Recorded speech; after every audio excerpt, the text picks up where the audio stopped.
In the silent aftermath of the Soviet Union's collapse, a strange stillness settled over the cities of Russia.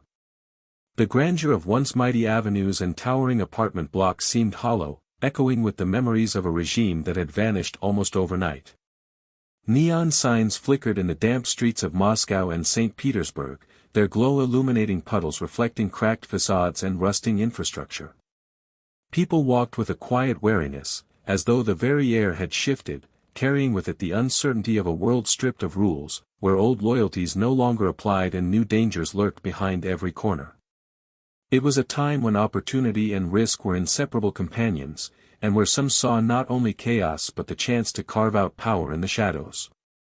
Amid the crumbling institutions, a new kind of brotherhood began to emerge, one forged not in politics or ideology, but in necessity and survival. The streets became classrooms for those who understood the unspoken language of fear, respect, and loyalty.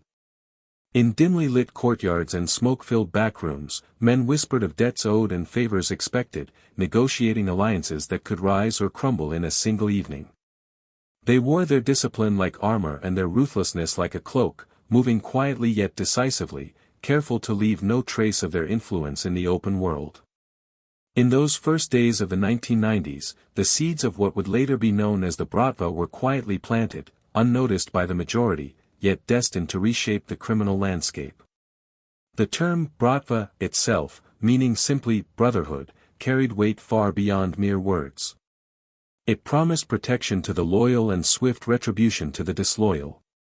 Yet, it was not a society built on sentiment, it was structured like a machine, precise and unyielding, where every action had consequence and every decision was measured against an invisible ledger of honor and obligation.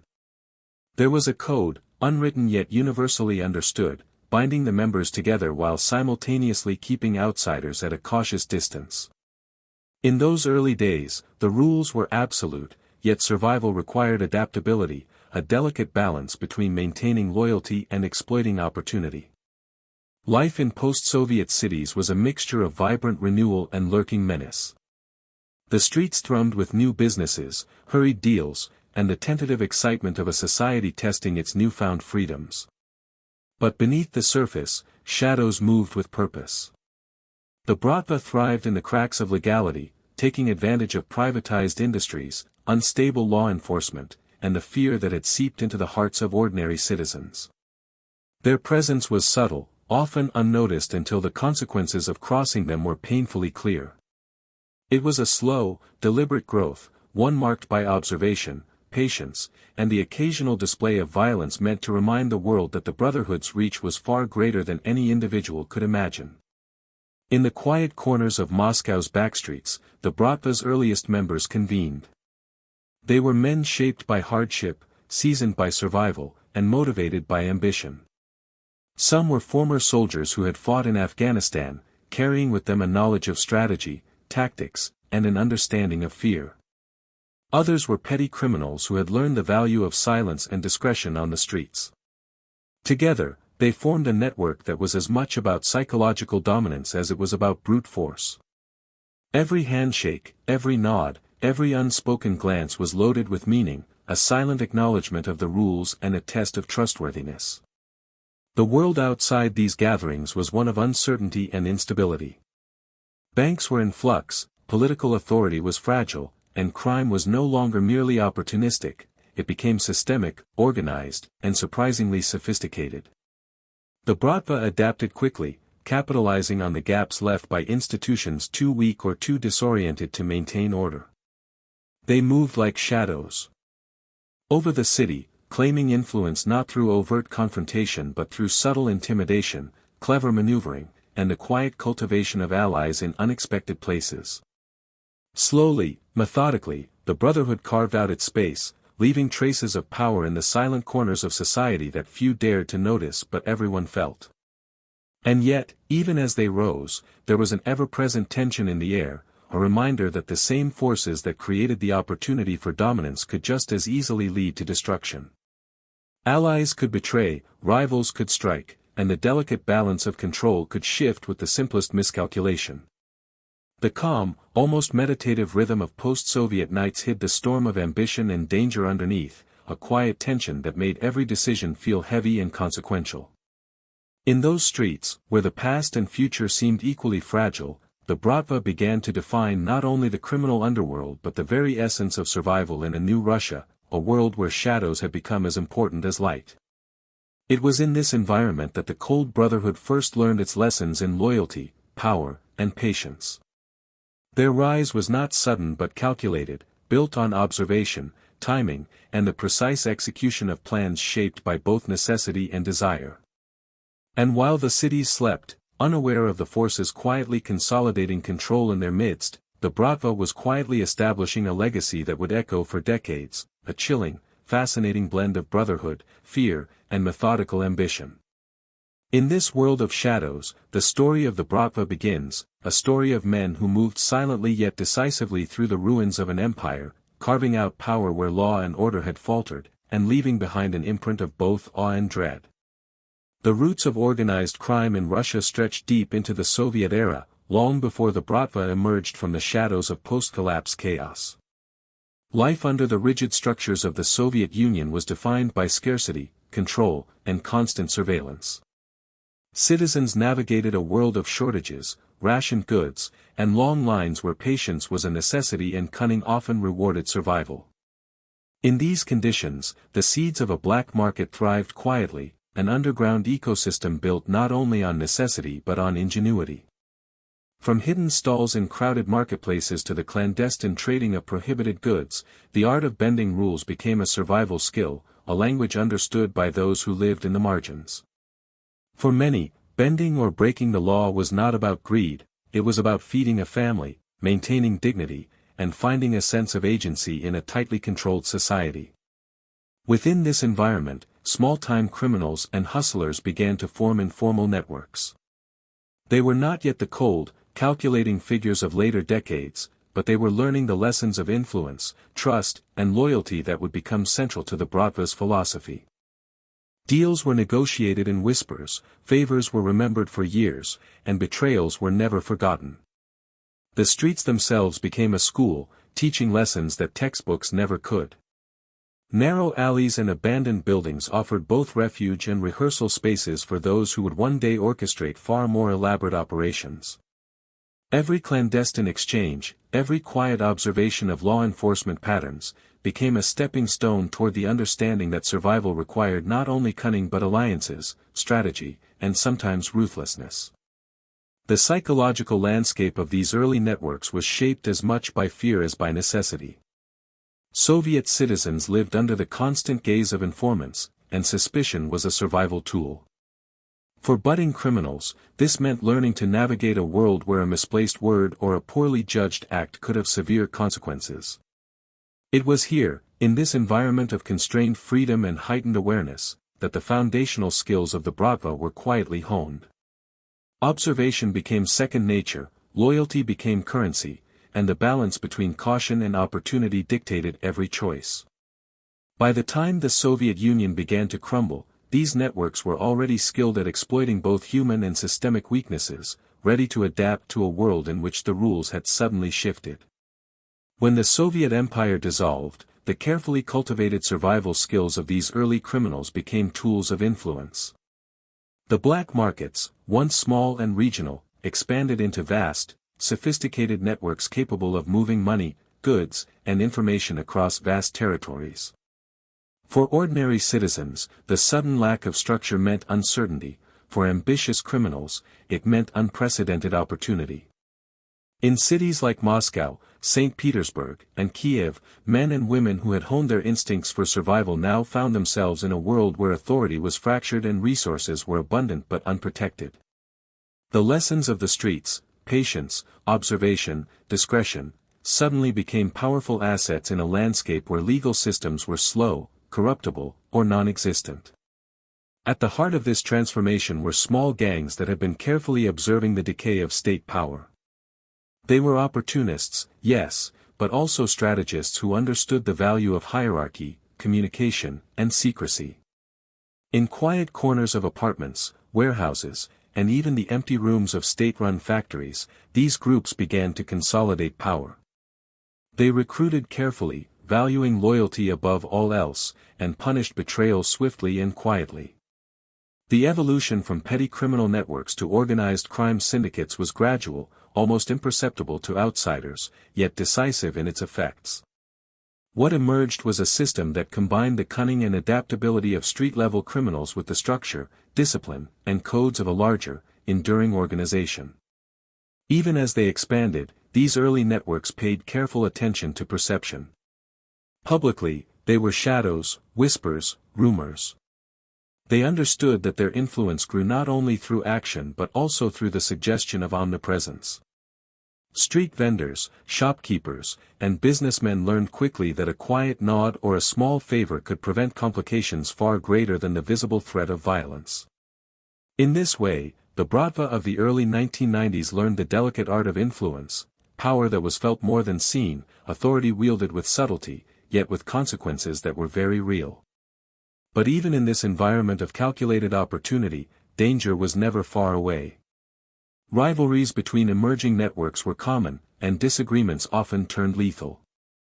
Law enforcement, though weakened, still existed, and the remnants of Soviet control sometimes asserted themselves with brutal efficiency.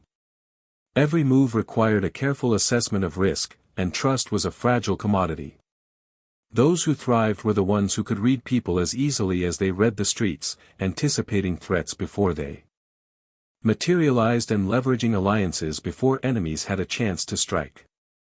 It was a world where calm observation was as important as courage, and where the difference between survival and death was measured in a single misstep.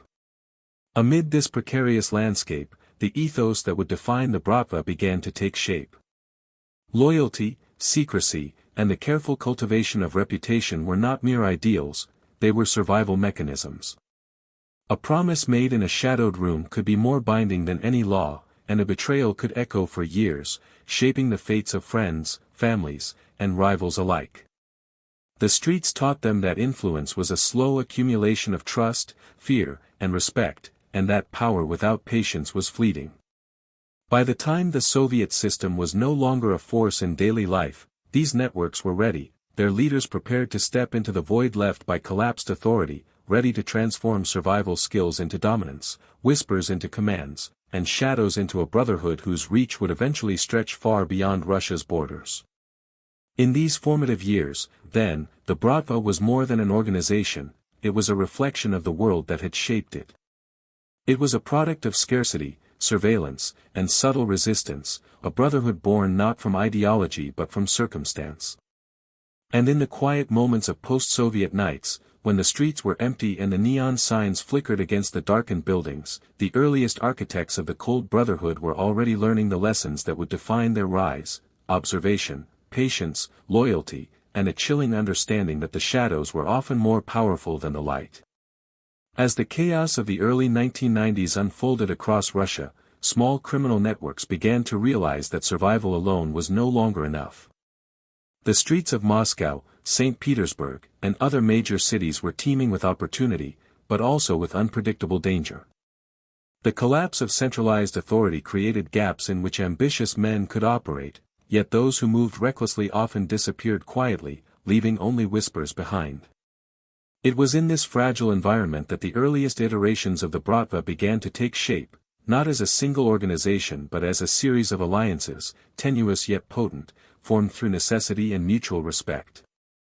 These early connections were forged in smoke-filled apartments, dimly lit bars, and abandoned warehouses, places where law enforcement seldom ventured and the only rules that mattered were those enforced by reputation, loyalty, and fear. The founding members of these brotherhoods were a diverse mix, bound together less by background and more by shared vision and circumstance.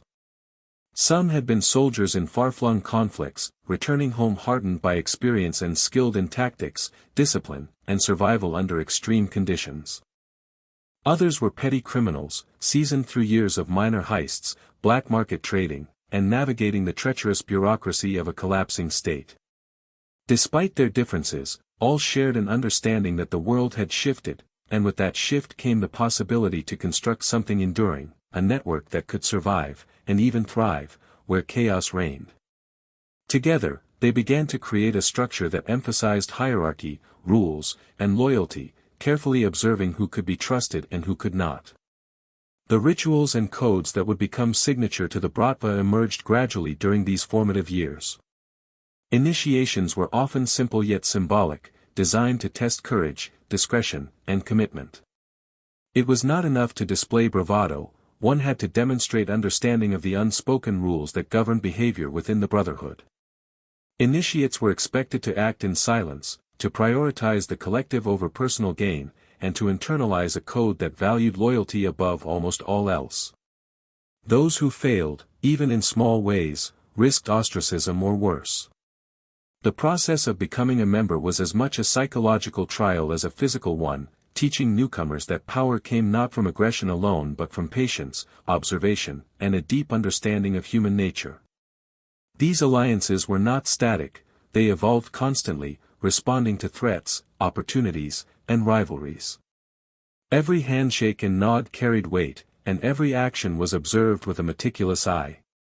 Betrayal was met with swift consequences, sometimes visible, sometimes subtle, but always effective in reinforcing the fragile equilibrium of trust. In a city where appearances were deceptive, the Bratva learned to operate in plain sight while maintaining an invisible layer of influence, ensuring that their actions remained just beyond the reach of those who would disrupt them. It was a delicate balance, requiring patience and cunning, qualities that became hallmarks of the Brotherhood as it grew in sophistication. The early 1990s were also a time of experimentation, as the Brotherhoods tested their influence across different sectors of society. Smuggling, protection rackets, and black market trading offered both profit and practical experience in managing risk, enforcing discipline, and consolidating authority. Unlike petty street gangs, these emerging groups understood that sustainable power required subtlety. They were as skilled at intimidation through reputation as they were at direct action. Word of a Bratva member's presence could quiet a neighborhood or prevent a rival from acting, long before a single threat was enacted. This psychological dimension of control became increasingly central, allowing the Brotherhood to operate efficiently without drawing unnecessary attention from the unstable authorities. Yet even in these early stages, the seeds of internal tension were present. The very qualities that allowed the Brotherhood to thrive, ambition, cunning, and ruthlessness, also planted the potential for conflict. Leaders had to navigate rivalries within their own ranks as carefully as they did threats from outside. Loyalty was demanded, but personal ambition sometimes blurred lines, creating moments of uncertainty and fear. This constant interplay between trust and suspicion shaped the organization's culture, teaching members that vigilance was not only about survival but about understanding human nature in its most raw, unfiltered form. The lessons learned in these tense early days would guide the Bratva as it expanded into a more structured and influential criminal entity. The physical environment in which these alliances formed played an essential role in shaping the Brotherhood's methods and mentality. Narrow alleys, abandoned factories, and derelict apartment complexes provided both meeting spaces and training grounds. In these spaces, men practiced discretion, observation, and coordination, honing skills that would later be essential in larger operations. Meetings were carefully orchestrated to prevent eavesdropping, and communications were coded, subtle, and deliberate. The cities themselves became a classroom, teaching lessons in geography, psychology, and strategy, ensuring that every member understood both their immediate environment and the larger network in which they operated. By the mid-1990s, these early alliances had begun to coalesce into something more recognizable as the Bratva. The loosely connected groups of survivors and opportunists had learned the value of hierarchy, the necessity of rules, and the power of reputation. They had developed initiation rituals, enforcement mechanisms, and a philosophy rooted in loyalty, discretion, and strategic thinking. This structure allowed them not only to survive the chaotic streets of post-Soviet cities but also to seize control over emerging opportunities, from smuggling networks to protection rackets and eventually larger economic ventures.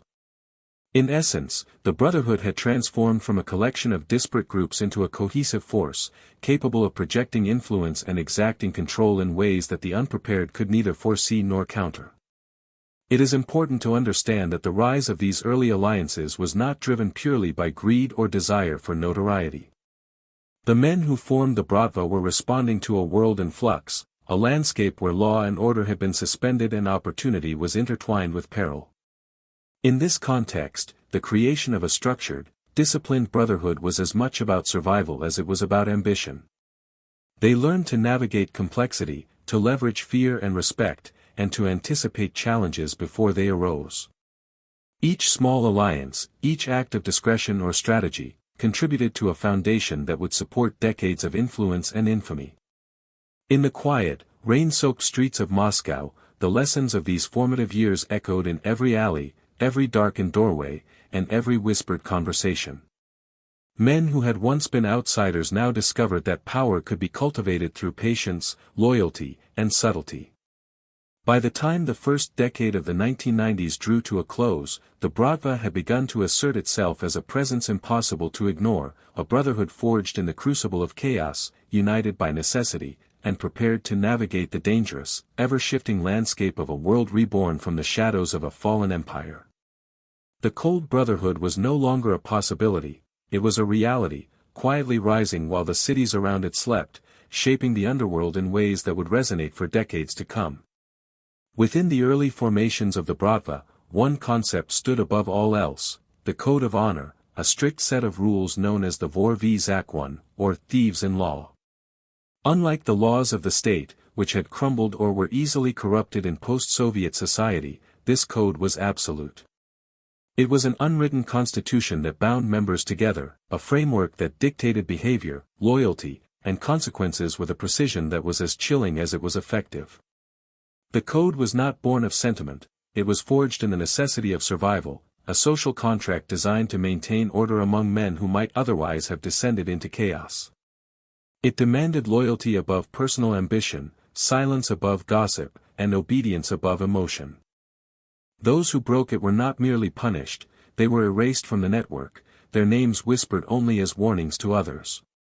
The Vor v Zakon did more than dictate rules, it shaped identity. A member of the Bratva was expected to internalize the principles of the code to the point where they became instinctual. Every action, from the smallest favor to the gravest decision, was measured against this standard. In practice, it meant that a member could never act purely for personal gain if it conflicted with the interests of the brotherhood. The code demanded that debts be honored, loyalty be absolute, and that discretion be maintained at all costs. It was a framework that rewarded patience, cunning, and calculation, while punishing impulsiveness, betrayal, and weakness. In the quiet backrooms of Moscow or the dim corridors of St. Petersburg, adherence to the code became as important as breathing itself, a rhythm that guided behavior day and night. Initiation into the Bratva was a ritual steeped in symbolism and psychological testing. The process was not merely about proving physical courage, it was a trial of character. Initiates were observed for their ability to act without hesitation, to maintain silence under pressure, and to demonstrate a commitment to the collective above themselves. They were expected to absorb the lessons of those who had come before, understanding that every word, gesture, and decision carried weight far beyond immediate perception. A single mistake could compromise not only their standing but the security of the entire network. Through these ceremonies, the Brotherhood reinforced its philosophy, that power was inseparable from discipline, and that loyalty was the foundation of all survival. The code also dictated relationships, both internal and external. Within the Brotherhood, hierarchy was respected, and decisions were influenced by seniority, reputation, and proven skill. Conflicts were resolved according to the code, often through arbitration by respected elders or councils of trusted members.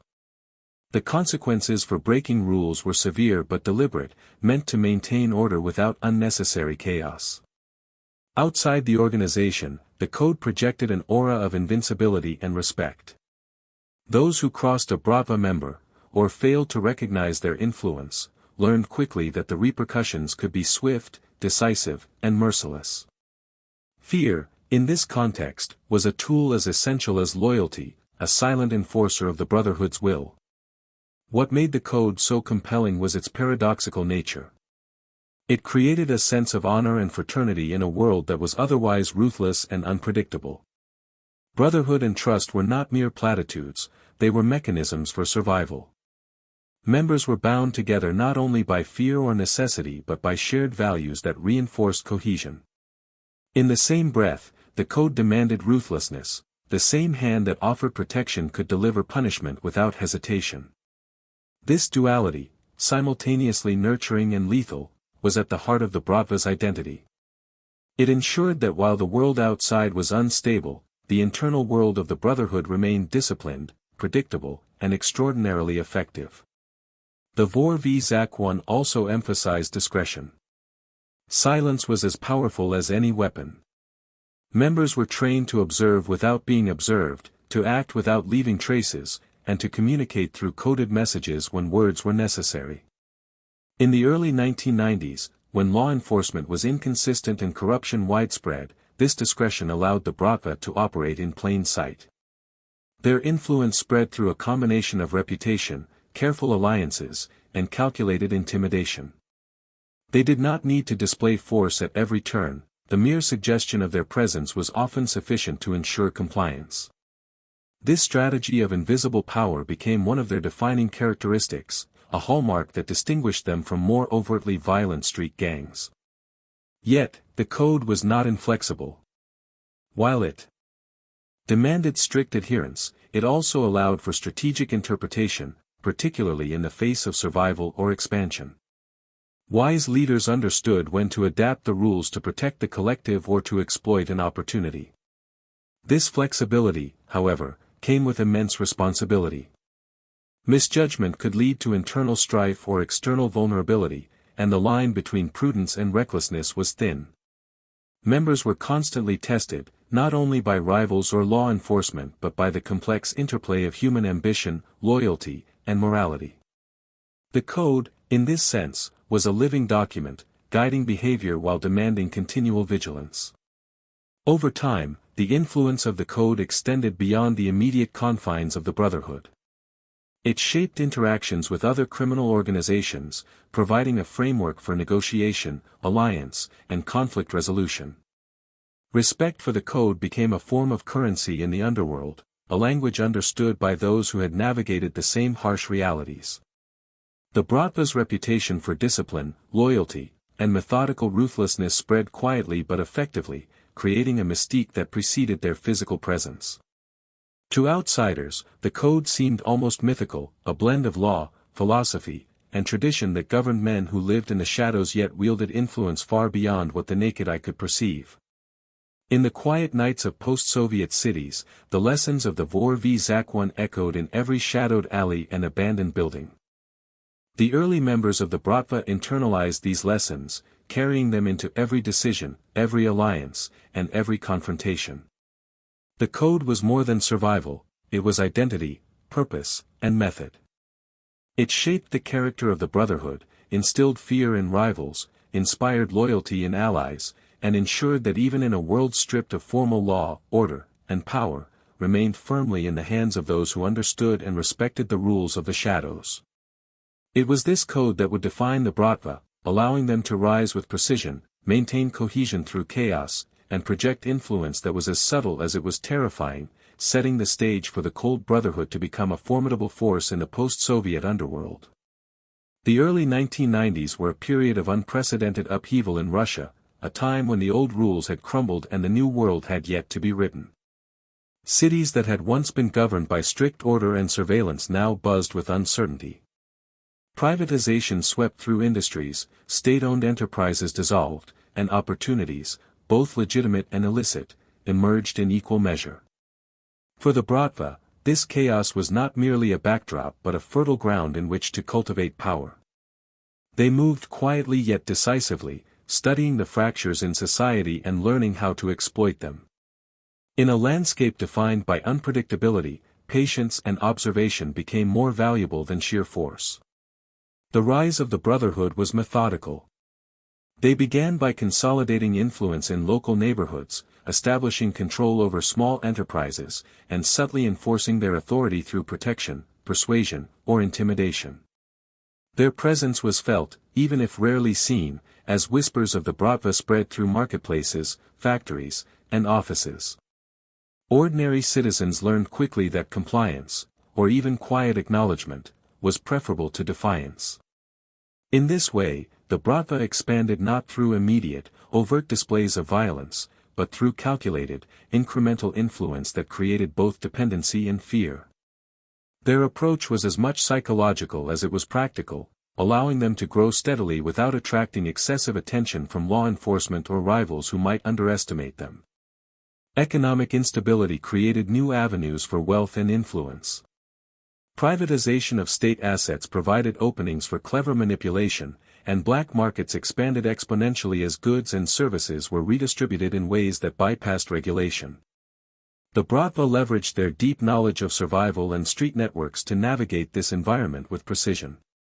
They moved into industries ranging from construction and transport to import-export businesses, often using threats and subtle coercion to secure compliance. Money flowed through the hands of the Brotherhood with astonishing speed, and with wealth came further opportunity, influence over officials, partnerships with other criminal organizations, and a growing reputation that extended beyond city limits. As their wealth increased, so too did their sophistication. The Bratva were not merely street-level enforcers, they became strategists, planners, and masters of the unseen. Meetings were meticulously arranged in discreet locations, abandoned warehouses, private apartments, and even under the guise of legitimate businesses. Every interaction was an exercise in observation and calculation. Words were measured carefully, glances carried meaning, and every member was aware that loyalty and discretion were being constantly evaluated. It was a culture of vigilance, a system where power was inseparable from prudence, and where even minor errors could carry serious consequences. The chaos of the era also bred rivalries. As the Bratva expanded, other criminal groups attempted to stake their claims on the same resources and territories. Conflicts were inevitable, yet the Brotherhood's adherence to the Vor v Zak 1 code provided a framework for managing both internal and external tension. They knew when to strike, when to negotiate, and when to retreat, maintaining balance in a volatile environment. Their reputation for discipline and calculated action often preceded them, dissuading some potential challengers from engaging at all. The combination of strategic patience and ruthless precision allowed the Bratva to navigate a world in which both opportunity and danger existed at every turn. Power, however, was not only measured in money or territory. Influence required respect and fear in equal measure. The Bratva cultivated a psychological presence that extended beyond their immediate operations. Stories of their ruthlessness traveled through whispers and rumors, often magnified by exaggeration, until the Brotherhood appeared omnipresent. This subtle projection of power proved highly effective. Merchants paid for protection not merely out of compliance but out of anticipation, and rivals reconsidered confrontations before they even began. It was a strategy of invisible dominance, where the idea of control often mattered as much as the execution itself. The cities themselves became a canvas for the Brotherhood's rise. Moscow, with its winding streets and dense population, offered both cover and opportunity. St. Petersburg, with its historic architecture and bustling port activity, provided access to international trade and clandestine movement of goods. Across these urban landscapes, the Bratva operated in the spaces between legality and lawlessness, carving out networks that connected local influence to national reach. Each move was calculated to minimize exposure and maximize control, creating a system that was simultaneously resilient and adaptive, capable of weathering the unpredictability of post-Soviet life. Despite their growing power, the Bratva were careful to maintain a balance between visibility and secrecy. Public displays of violence were rare, reserved only for situations where the message of dominance could not be conveyed in subtler ways. Instead, they relied on strategic intimidation, carefully cultivated reputations, and the occasional demonstration of force to reinforce authority. This careful management of perception allowed the Brotherhood to grow without provoking unnecessary backlash, ensuring that law enforcement, rivals, and the public were always aware of their presence, but never entirely able to challenge it. The result was a sophisticated form of control that relied as much on psychology and reputation as on muscle. By the mid-1990s, the Bratva had established a firm foothold in multiple sectors of Russian society. Their operations spanned neighborhoods, industries, and even international borders, facilitated by a network of alliances and a disciplined approach to expansion. Their growth was a testament to strategic patience, loyalty, and meticulous adherence to their internal code. At the same time, it reflected the unique conditions of a society in flux, where opportunity and danger existed in equal measure and where the collapse of authority created both risk and reward in ways that the Brotherhood understood instinctively. The rise of the Bratva during this period was not simply about accumulating wealth or power, it was about creating a structure capable of enduring in a world where chaos reigned. The Brotherhood's careful expansion, adherence to the Vor v Zakwan, and cultivation of psychological influence allowed them to navigate uncertainty with remarkable skill. They were more than opportunists, they were architects of a new order, moving quietly yet decisively through a landscape of instability, leaving a mark that would be felt for decades to come. And as the cities slept beneath flickering streetlights and the remnants of a fallen empire, the cold Brotherhood solidified its presence, growing stronger with every careful step, patient calculation, and silent maneuver, poised to dominate the shadows of post-Soviet Russia. By the mid-1990s, the Bratva was no longer merely a network of opportunistic criminals, it had evolved into an organized brotherhood guided by discipline, loyalty, and an unspoken understanding of power. At the heart of this transformation were the men who emerged as leaders, individuals whose personalities, vision, and ruthless intelligence shaped the trajectory of the organization. These early architects of the Cold Brotherhood were not celebrities in the traditional sense, they rarely appeared in the news, and their names were whispered rather than spoken openly, but their influence was unmistakable. They were men who combined strategic foresight with a deep understanding of human nature, capable of inspiring loyalty while simultaneously instilling fear. In many ways, their leadership was as much psychological as it was practical, blending charisma, authority, and calculated intimidation into a commanding presence. The rise of these leaders was often shaped by hardship and experience. Many had grown up in the industrial districts of Moscow or St. Petersburg, neighborhoods where survival required cunning, courage, and adaptability. Some were former soldiers who had served in distant conflicts, hardened by combat and familiar with tactics, discipline, and the unpredictability of violence. Others were streetwise criminals who had navigated the labyrinth of the black market, learning lessons in loyalty, observation, and discretion. Each brought a unique set of skills to the Brotherhood, and together they formed a leadership core capable of consolidating disparate groups into a cohesive, disciplined organization. Their personalities were often marked by contrasts, calm yet ruthless, thoughtful yet decisive, charismatic yet imposing. These contrasts became a defining feature of the Bratva's leadership culture, ensuring that respect was earned through both intellect and action. One of the key traits of these early leaders was their ability to anticipate both opportunity and threat. They understood that the collapse of authority in post-Soviet Russia created openings not only for expansion but also for conflict. Rival gangs, corrupt officials, and opportunistic criminals posed constant challenges, and navigating these threats required both caution and boldness. Leaders studied the environment carefully, identifying patterns in human behavior, weaknesses in law enforcement, and vulnerabilities among competitors. They developed strategies that balanced aggression with patience, ensuring that each move reinforced the Brotherhood's influence while minimizing exposure to unnecessary risk. This foresight allowed the Bratva to grow steadily, establishing control over neighborhoods, businesses, and entire sectors of the black market without drawing undue attention. Loyalty was another pillar of leadership within the Brotherhood. The leaders demanded and inspired unwavering allegiance, recognizing that the strength of the organization depended not only on strategy but on the cohesion of its members.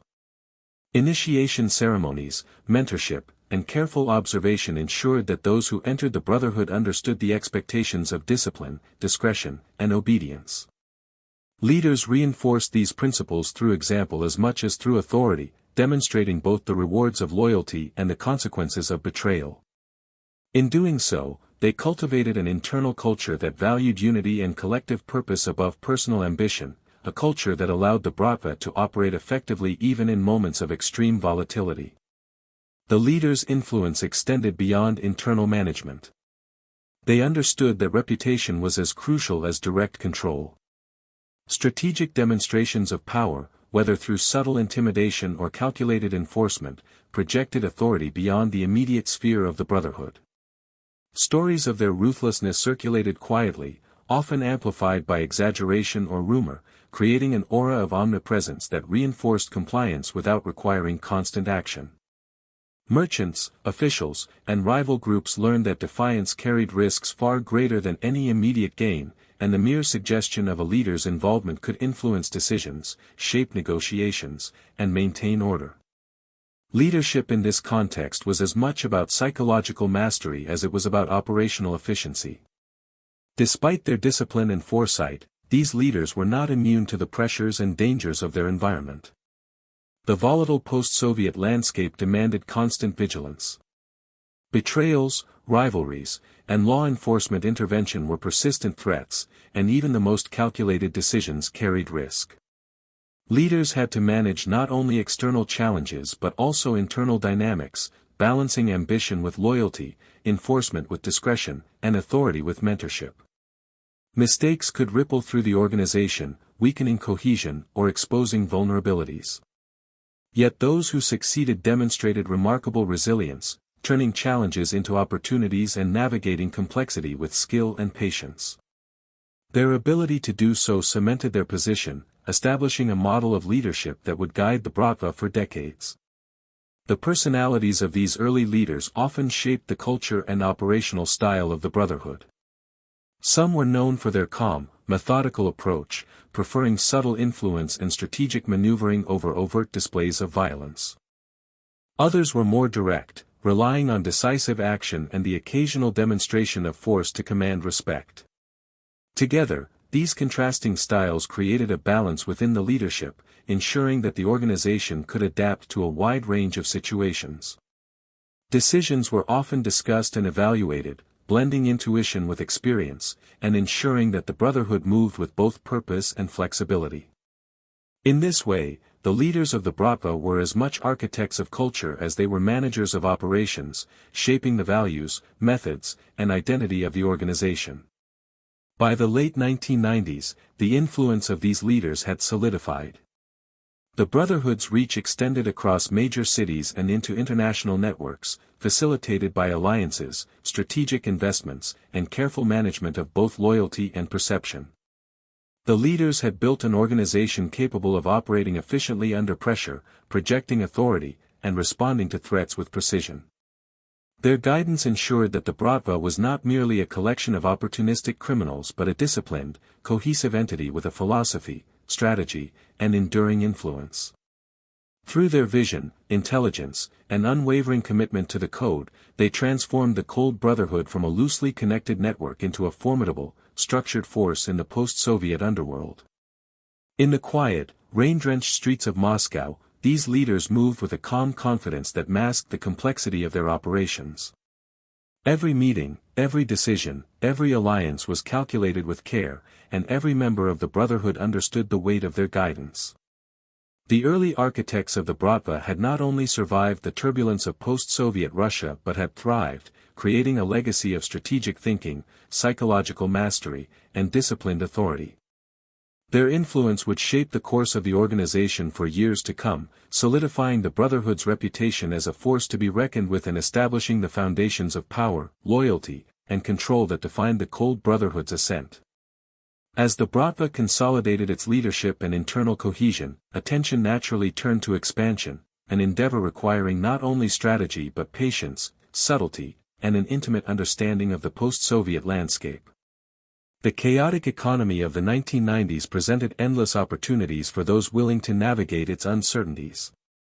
Privatized industries, underregulated trade, and a growing demand for both legitimate and illicit goods created fertile ground for the Brotherhood's ambitions.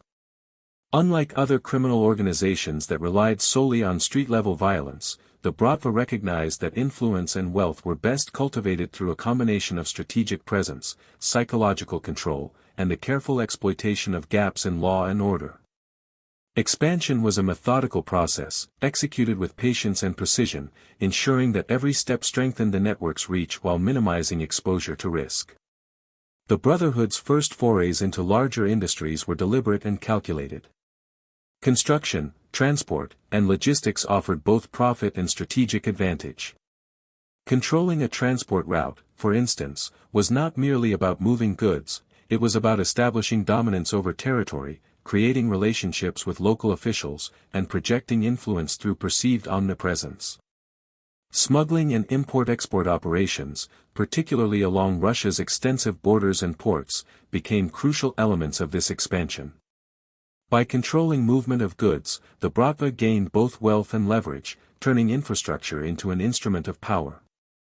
Each operation was executed with meticulous attention to detail, routes were scouted, alliances were forged with both collaborators and local authorities, and potential threats were anticipated long before they could materialize.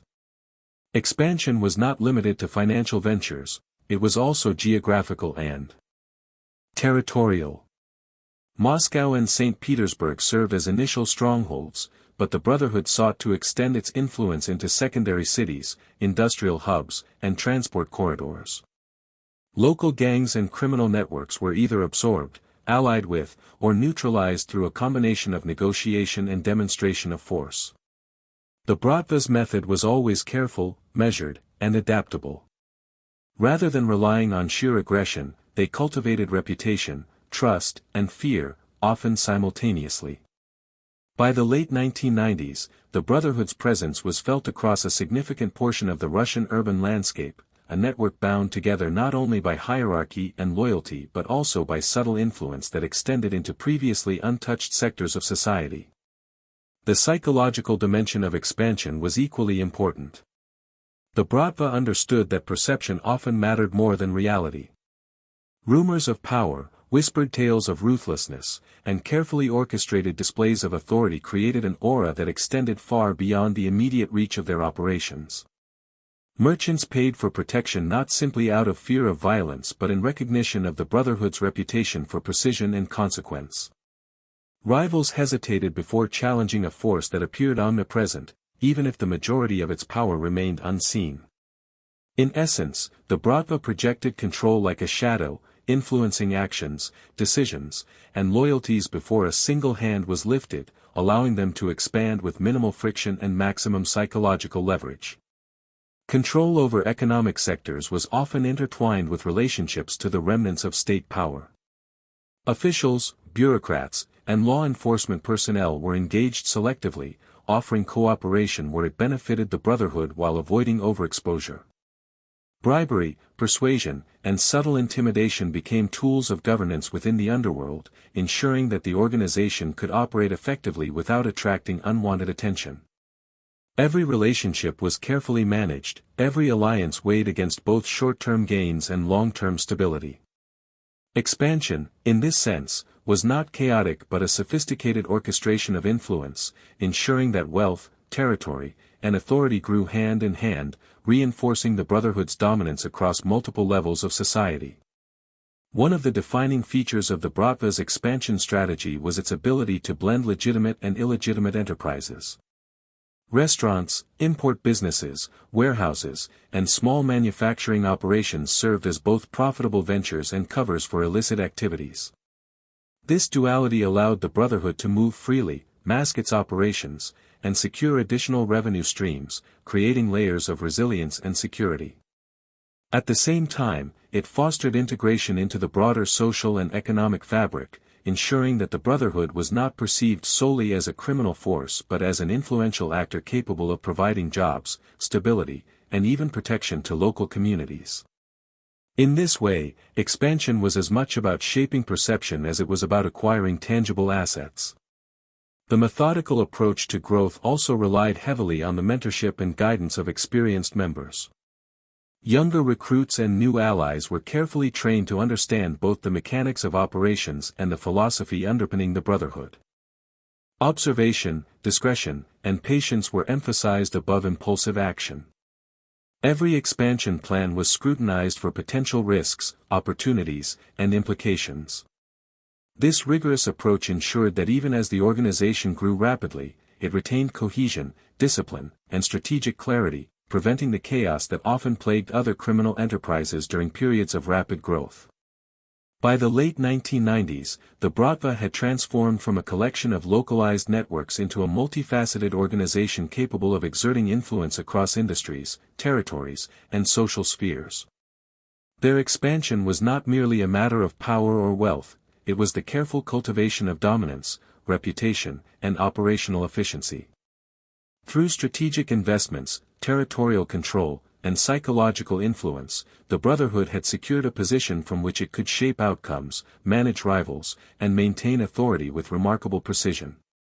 Each calculated move reinforced the Cold Brotherhood's presence, ensuring that growth was sustainable, cohesive, and virtually unstoppable within the context of the unpredictable post-Soviet landscape. Amid this rise, the Bratva maintained the principles that had guided its formation: loyalty, discretion, and adherence to the Vor v Zakon code. Expansion was not pursued recklessly, every step was measured against the potential impact on cohesion, reputation, and long-term stability. Leaders balanced ambition with caution, and operational success was as much about preserving relationships and trust as it was about immediate gains. In doing so, the Brotherhood built a resilient and adaptive system, capable of absorbing challenges, exploiting opportunities, and maintaining authority across a diverse and volatile environment. Their expansion was not just a demonstration of strength, it was the careful orchestration of influence, power, and perception, a strategy that would ensure the Cold Brotherhood's dominance for decades to come. As the Bratva expanded its influence across Russian cities, whispers of their power began to circulate far beyond local neighborhoods. By the late 1990s, the Cold Brotherhood was no longer confined to Moscow, St. Petersburg, or industrial hubs, it was emerging as a force with both national and international reach. Merchants, politicians, and law enforcement officials alike had begun to understand that the Bratva was not merely a collection of street gangs but a disciplined organization operating with precision, patience, and strategy. Its members moved with an almost invisible hand, orchestrating influence that extended into business, politics, and the shadows of international trade. Reputation had become a weapon, and with it, the Brotherhood's authority stretched across borders before a single operation was executed abroad. The international dimension of the Bratva's rise was driven by a combination of opportunity, ingenuity, and necessity. Post-Soviet Russia had opened trade routes that had once been heavily restricted, creating channels for movement of goods, people, and capital. These avenues were not always legitimate, and the Bratva quickly identified the potential for controlled smuggling, import-export ventures, and the discreet movement of resources that could generate both profit and influence. Their operations were methodical, routes were scouted carefully, partners vetted for trustworthiness, and contingencies planned in advance. Every transaction was layered with strategy, ensuring that risk was minimized while opportunity was maximized. In this way, the Brotherhood extended its reach quietly, efficiently, and with minimal exposure, building networks that connected Russia to neighboring countries and, eventually, to international markets. This period also saw the Bratva cultivating relationships with other criminal organizations abroad. Alliances were forged with groups in Eastern Europe, the Balkans, and beyond, creating channels for mutual benefit, intelligence sharing, and strategic collaboration. These connections were carefully negotiated, often over months of observation, conversation, and subtle testing of loyalty and reliability. The Brotherhood's reputation for discipline and adherence to its internal code made it an attractive ally, and a formidable one to cross. By projecting authority and demonstrating methodical competence, the Bratva ensured that these alliances reinforced their power, rather than threatening it, weaving a web of influence that extended far beyond Russia's borders while maintaining the cohesion and secrecy that defined their operations at home. One of the most remarkable aspects of this international expansion was the subtlety with which it was conducted. Unlike other criminal organizations that relied on public displays of violence or notoriety to assert dominance, the Bratva operated largely in the shadows, allowing reputation and perception to do much of the work.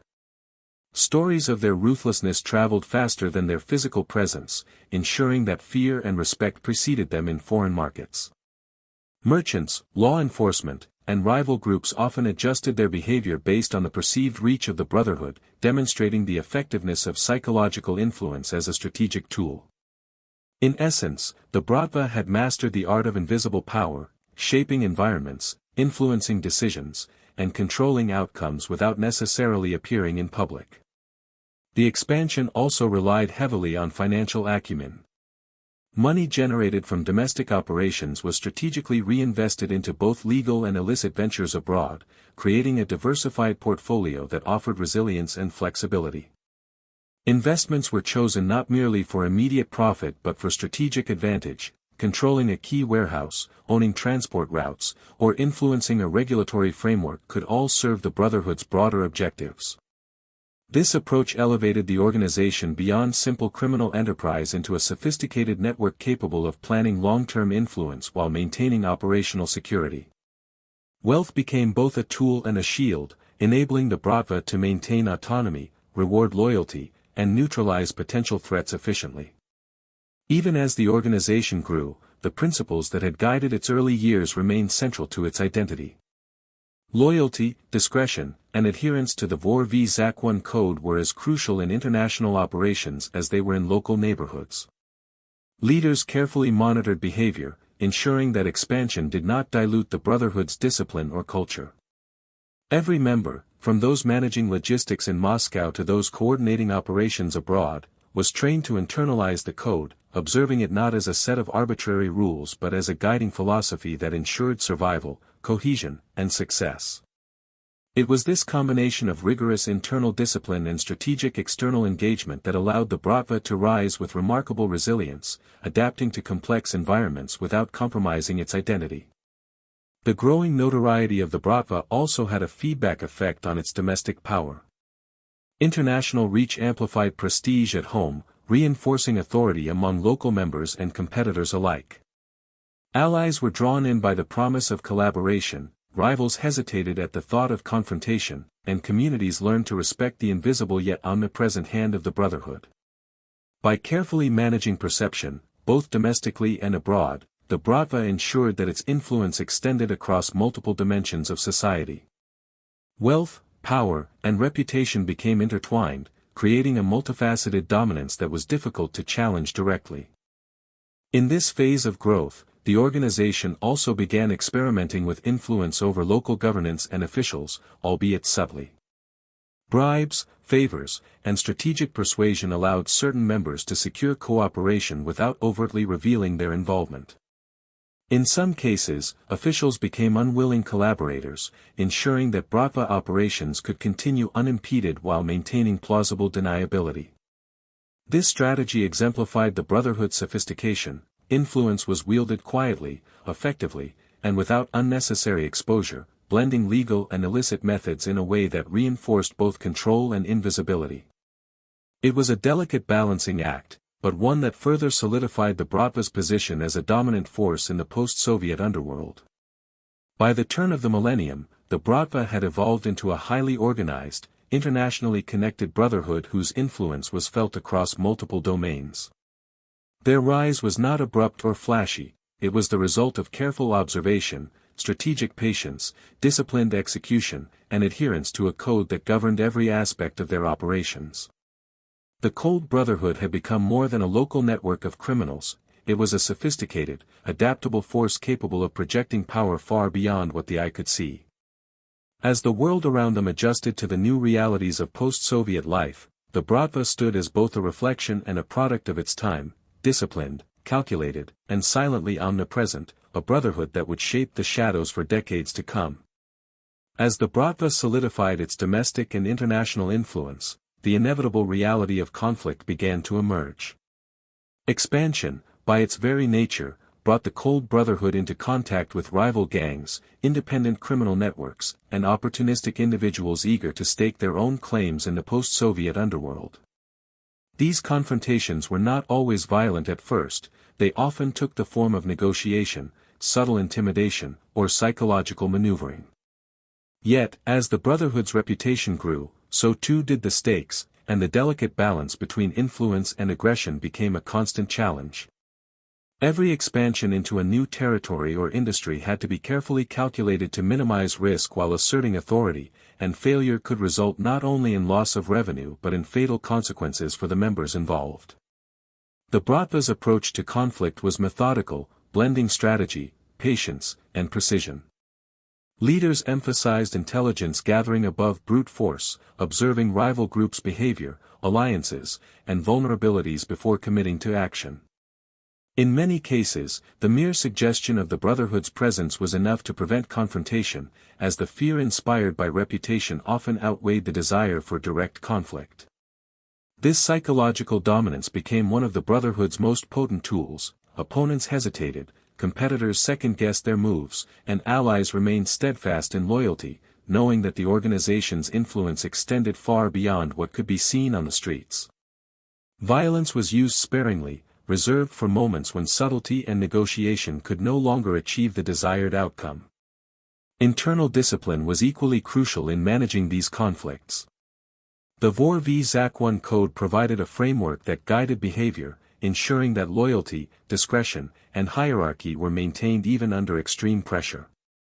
Members were expected to follow orders without hesitation, act with strategic insight, and uphold the Brotherhood's reputation above personal gain. Mistakes were costly, not only because of potential exposure to rivals but because the trust and cohesion of the network depended on consistency and reliability. Leaders cultivated a culture of accountability, observation, and mentorship, ensuring that every member understood both the operational and philosophical dimensions of the organization. In this way, internal discipline became the backbone of the Bratva's resilience, allowing it to navigate the complex and often dangerous landscape of criminal conflict with remarkable precision. Territorial disputes were among the most common sources of tension. As the Bratva expanded into new neighborhoods, cities, and industries, rival groups sometimes resisted or sought to assert dominance. These conflicts were rarely chaotic, they were calculated encounters where strategy often determined the outcome more than sheer violence. Ambushes, threats, and displays of force were carefully orchestrated, designed to convey authority without unnecessary exposure. At times, alliances were forged or purchased through negotiation, ensuring that disputes were resolved in ways that preserved the Brotherhood's influence and minimized risk. The combination of strategic foresight, disciplined execution, and psychological leverage allowed the Bratva to maintain control even in contested territories, reinforcing its reputation as a force both respected and feared. International ventures brought a new layer of complexity to these conflicts.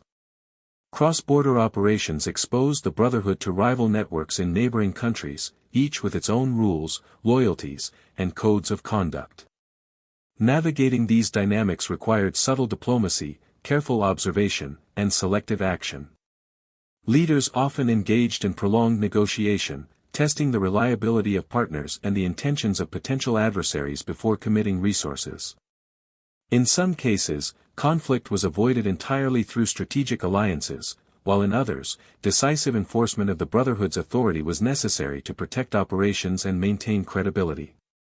The Bratva's ability to balance caution with assertiveness was a hallmark of its international strategy, ensuring that growth and influence could continue without destabilizing the network. The human cost of these conflicts was never far from awareness. Violence, when it occurred, was precise and deliberate, designed to send a message without creating unnecessary chaos. Members learned early that discretion and calculated action were more effective than reckless aggression. Those who failed to adhere to these principles risked not only personal harm but the stability of the organization as a whole. Leaders cultivated both fear and respect, ensuring that lessons were internalized and that the Brotherhood's reputation for efficiency and ruthlessness remained intact.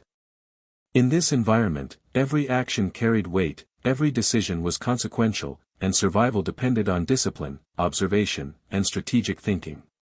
By the late 1990s, the combination of expansion, reputation, and disciplined enforcement had made the Bratva a dominant presence in Russia's criminal landscape. Rival networks often chose to negotiate or defer rather than challenge the Brotherhood directly, recognizing both the risk and the futility of open confrontation. Yet tension remained constant, a reminder that power was never absolute and that vigilance was necessary at every turn. Internal cohesion, adherence to the code, and the strategic foresight of leaders allowed the Bratva to navigate these challenges with remarkable effectiveness, maintaining authority even in an environment defined by uncertainty and competition. At the same time, the notoriety of the Brotherhood began to attract attention beyond the criminal underworld. Law enforcement, journalists, and government officials started to recognize the organization as a sophisticated and organized entity, capable of influencing markets, territories, and social dynamics in ways that were unprecedented in post-Soviet society.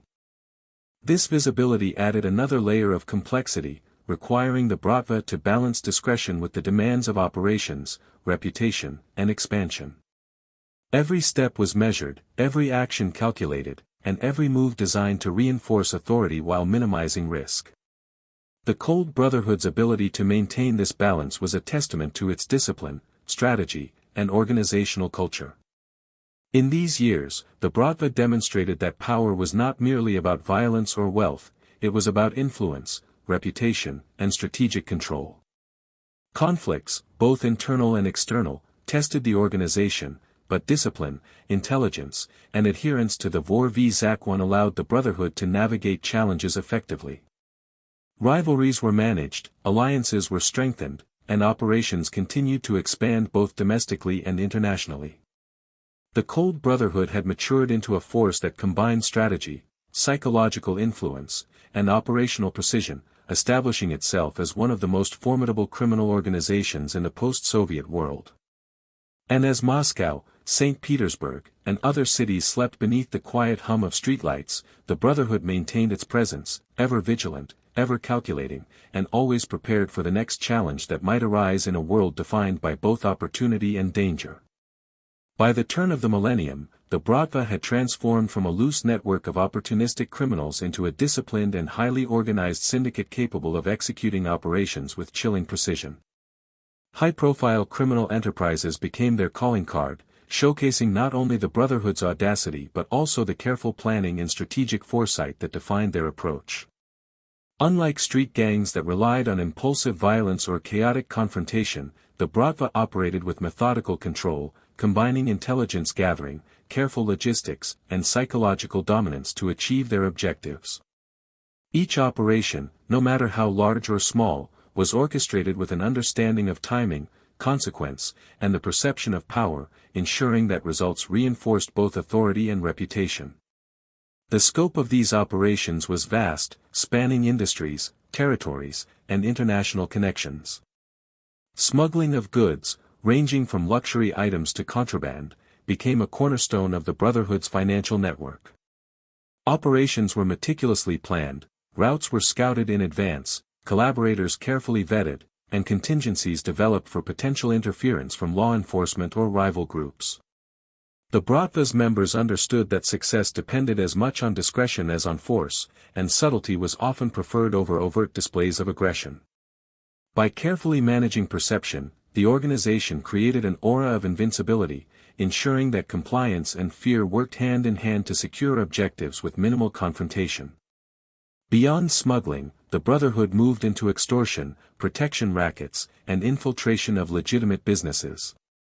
Restaurants, warehouses, construction firms, and transport companies were not only sources of revenue but also instruments of control. By exerting influence over key economic nodes, the Bratva could shape decisions, enforce compliance, and maintain a strategic advantage over competitors. These operations were executed with an awareness of optics, threats were often implied rather than executed, and punishment, when necessary, was deliberate and calculated, sending a clear message while avoiding unnecessary exposure. In this way, the organization demonstrated its ability to blend fear, respect, and operational precision into a cohesive system of control. Enforcement was a central element of high-profile operations. The Bratva was renowned for its ability to act decisively when authority was challenged. Violent interventions were rarely chaotic, they were carefully designed to achieve specific objectives, whether it was neutralizing a rival, enforcing a debt, or deterring defiance. Each action carried layers of meaning, intended to reinforce discipline internally while projecting power externally. Members were trained from the earliest stages to execute orders with precision, balancing efficiency with psychological impact. The combination of discipline, planning, and reputation ensured that enforcement was both feared and respected, reinforcing the authority of the Brotherhood in ways that extended far beyond the immediate moment. One of the defining aspects of these operations was the integration of intelligence and observation. Leaders emphasized surveillance, information gathering, and careful assessment of both targets and environments. Plans were adjusted based on new intelligence, ensuring that actions were always informed by context and opportunity. This approach allowed the Bratva to maintain flexibility while mitigating risk, creating a system in which outcomes could be reliably influenced without exposing members unnecessarily. It was a level of strategic sophistication that set the Cold Brotherhood apart from less disciplined criminal organizations, demonstrating that power was as much about planning and knowledge as it was about force. The psychological dimension of operations was equally important. Reputation, perception, and strategic messaging were used as tools to influence behavior and shape outcomes.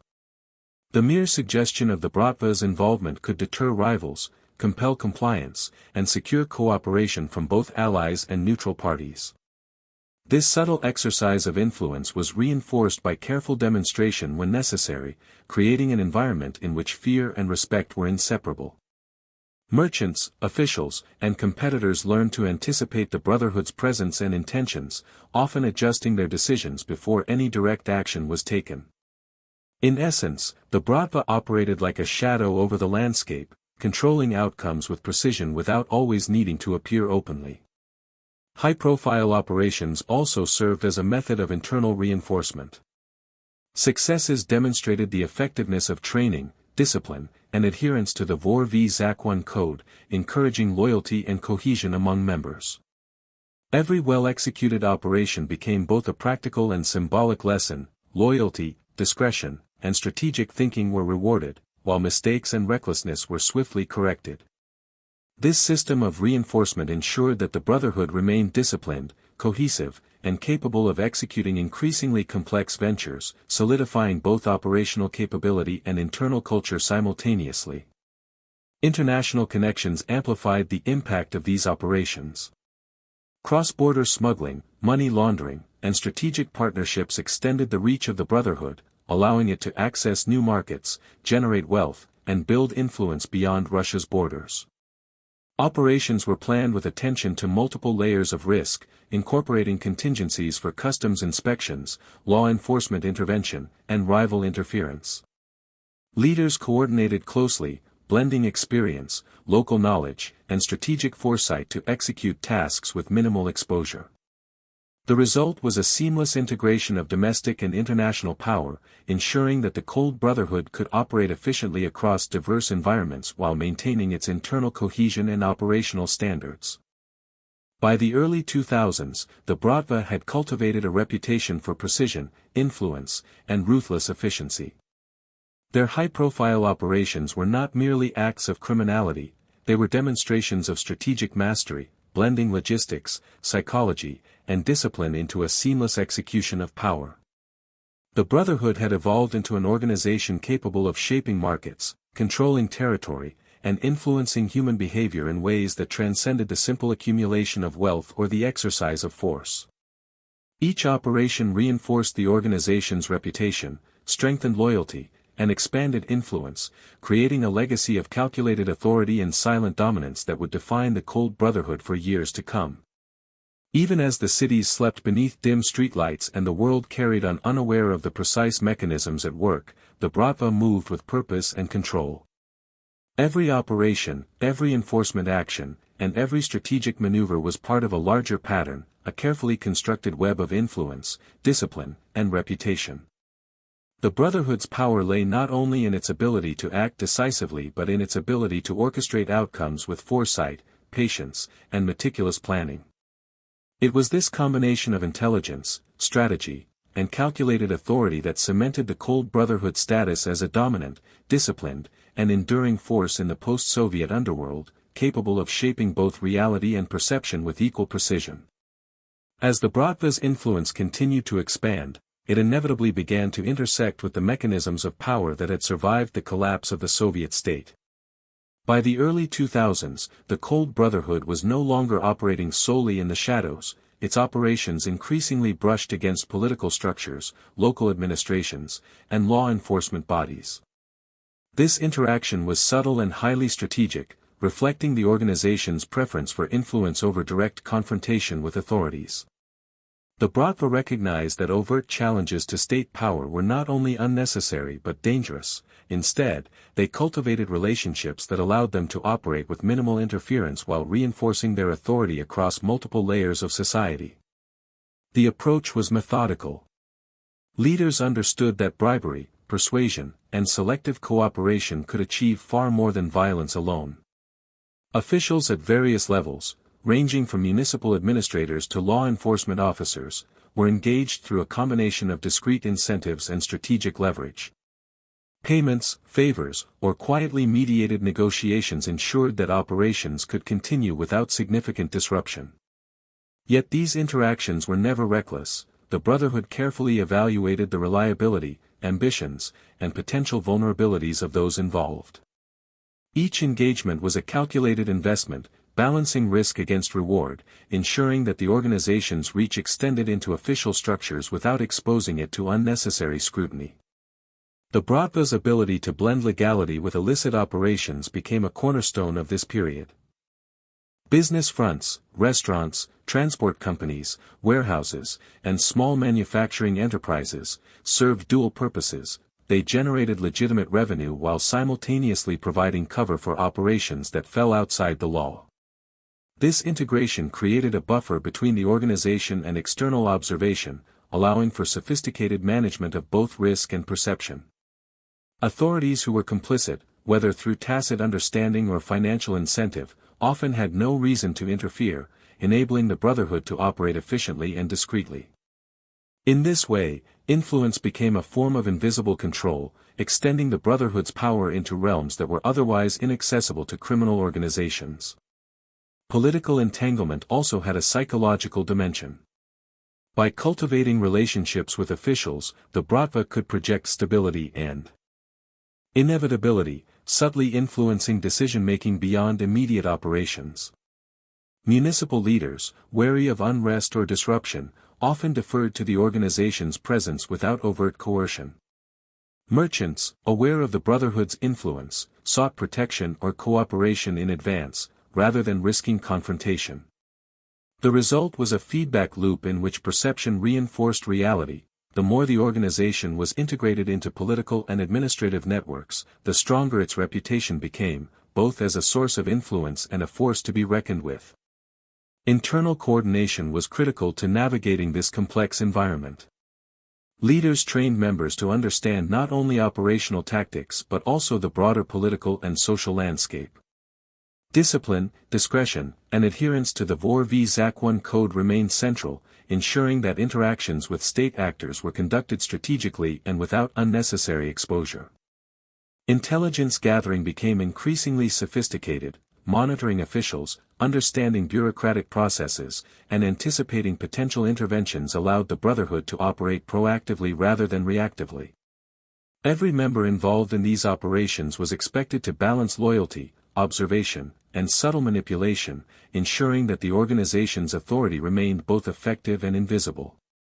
The consolidation of influence also required careful management of rivals. Other criminal organizations, aware of the Bratva's growing entanglement with political and administrative structures, often recalculated their strategies. Direct confrontation became riskier, as the Cold Brotherhood could leverage relationships and reputation to preempt challenges. At the same time, alliances were cultivated selectively, reinforcing the organization's network while minimizing exposure. The combination of strategic negotiation, psychological dominance, and subtle enforcement allowed the Bratva to maintain authority even in contested territories, demonstrating the sophisticated interplay of power, perception, and influence that defined this period.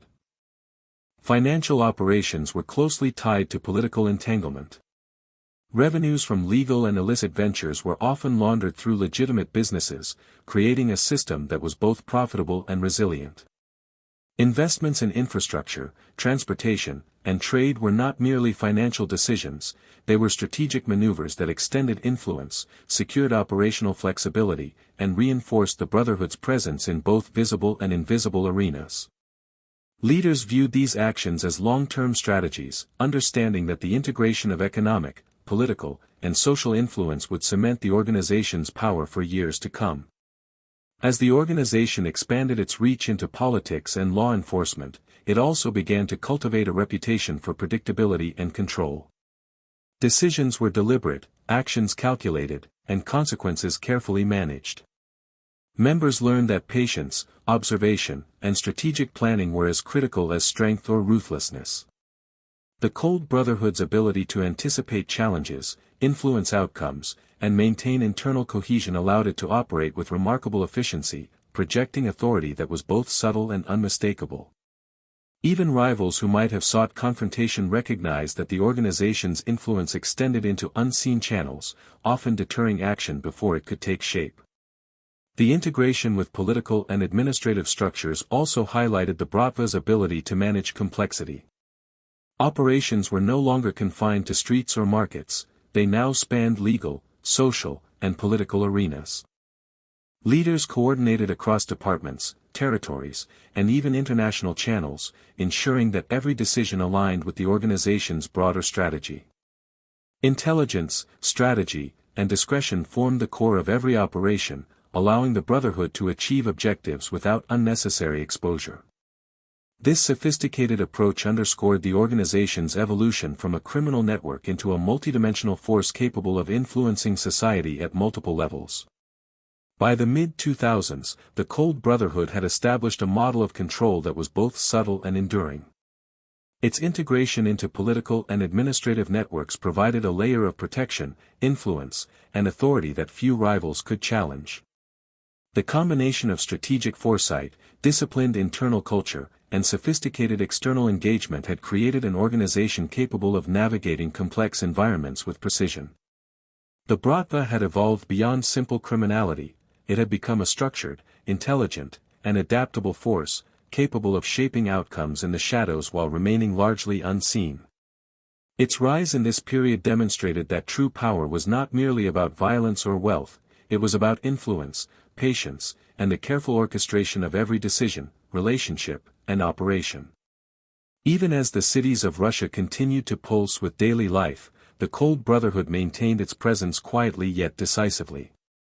Every alliance, every engagement with officials, and every strategic maneuver reinforced authority, expanded influence, and strengthened cohesion within the organization. The Brotherhood had learned to operate in the spaces between legality and lawlessness, mastering the delicate balance of power, perception, and subtle control. It was this ability to navigate complexity with calm, calculated precision that ensured the Bratva's continued dominance and set the stage for the next chapters of its history, a period defined by both consolidation and the growing challenges of an ever-changing world. By the mid-2000s, the Bratva had reached the height of its power, a period marked by both extraordinary influence and mounting scrutiny. Its operations now spanned international borders, intertwining legal and illicit enterprises in a network of wealth, authority, and subtle intimidation. The Cold Brotherhood had become a carefully calibrated machine, capable of executing complex ventures that extended from Russia's industrial heartlands to European trade hubs, and even into far-reaching international markets. Each action, each alliance, and each financial maneuver was orchestrated with meticulous attention, reflecting the organization's understanding that influence was most potent when it appeared seamless, omnipresent, and inevitable. International operations had grown particularly sophisticated during this period. Smuggling routes were no longer linear, they were complex networks designed to evade detection while maximizing profit. Luxury goods, contraband, and other high-value commodities moved through these channels with the precision of a clockwork system, often passing through multiple jurisdictions and layers of intermediaries. Each transaction was carefully documented internally, with leaders monitoring outcomes and adjusting tactics as necessary. The Cold Brotherhood understood that efficiency was not only a matter of profitability but also a means of projecting control, demonstrating competence, and reinforcing the psychological dominance that had become a hallmark of their operations. At home, the Bratva maintained its influence over industries critical to the Russian economy.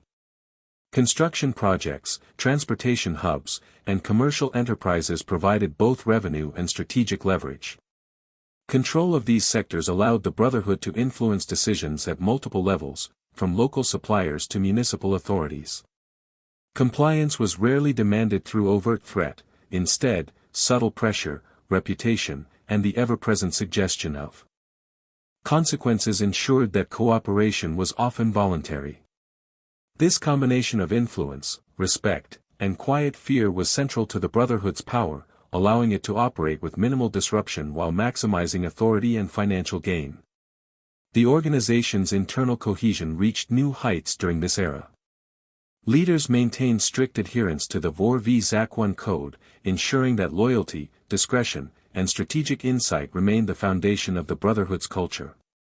New recruits were carefully vetted and trained, learning not only operational tactics but also the philosophy and psychology underlying the organization's success. Mistakes were rare, and when they occurred, they were addressed swiftly and deliberately, reinforcing the lessons of discipline and the importance of cohesion. Through this rigorous internal management, the Bratva ensured that its network could expand and operate globally without losing the core principles that had defined it from the beginning. Conflict, however, remained an inevitable aspect of the Cold Brotherhood's existence.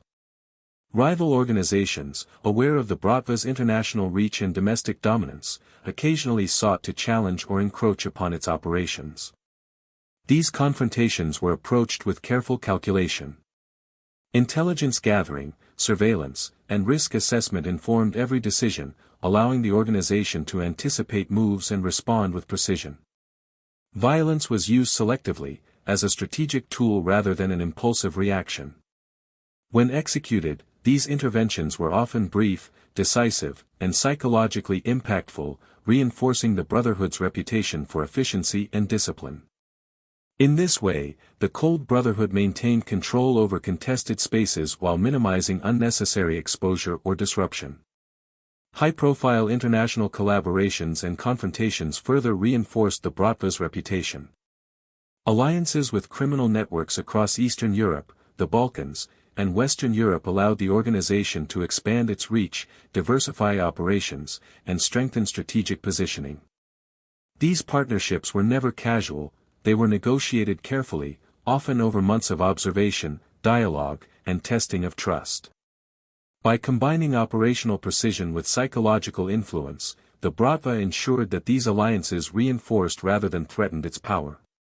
Reputation, after all, was a currency as valuable as money, and the Cold Brotherhood's ability to command respect and fear simultaneously became an essential element of its sustained dominance. Financial sophistication played a crucial role in consolidating peak influence. Revenues from both legal and illicit ventures were strategically reinvested to maximize control and minimize vulnerability.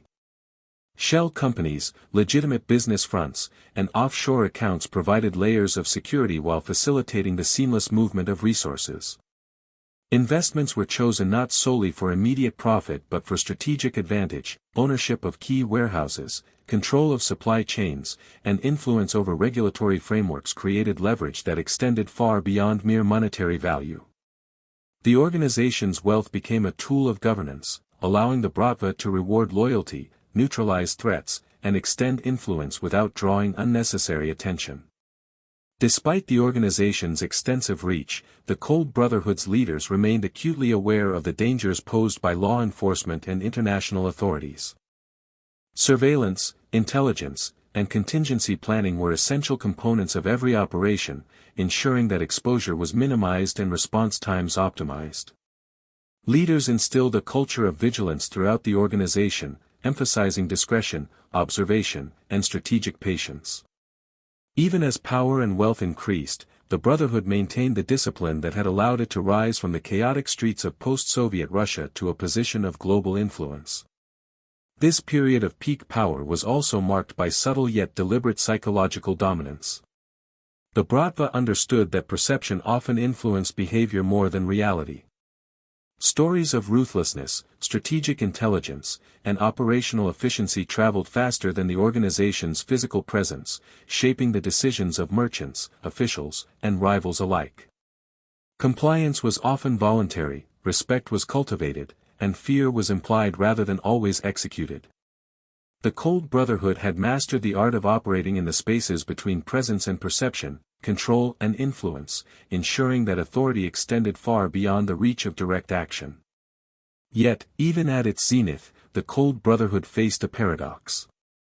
Its expansion, international reach, and integration into economic and political systems provided immense power, but they also attracted attention from authorities, journalists, and rival networks. The very success that had elevated the organization made it a subject of scrutiny, requiring continuous adaptation, vigilance, and careful orchestration of operations. Leaders understood that sustainability demanded balance, growth without overexposure, influence without recklessness, and control without visible vulnerability.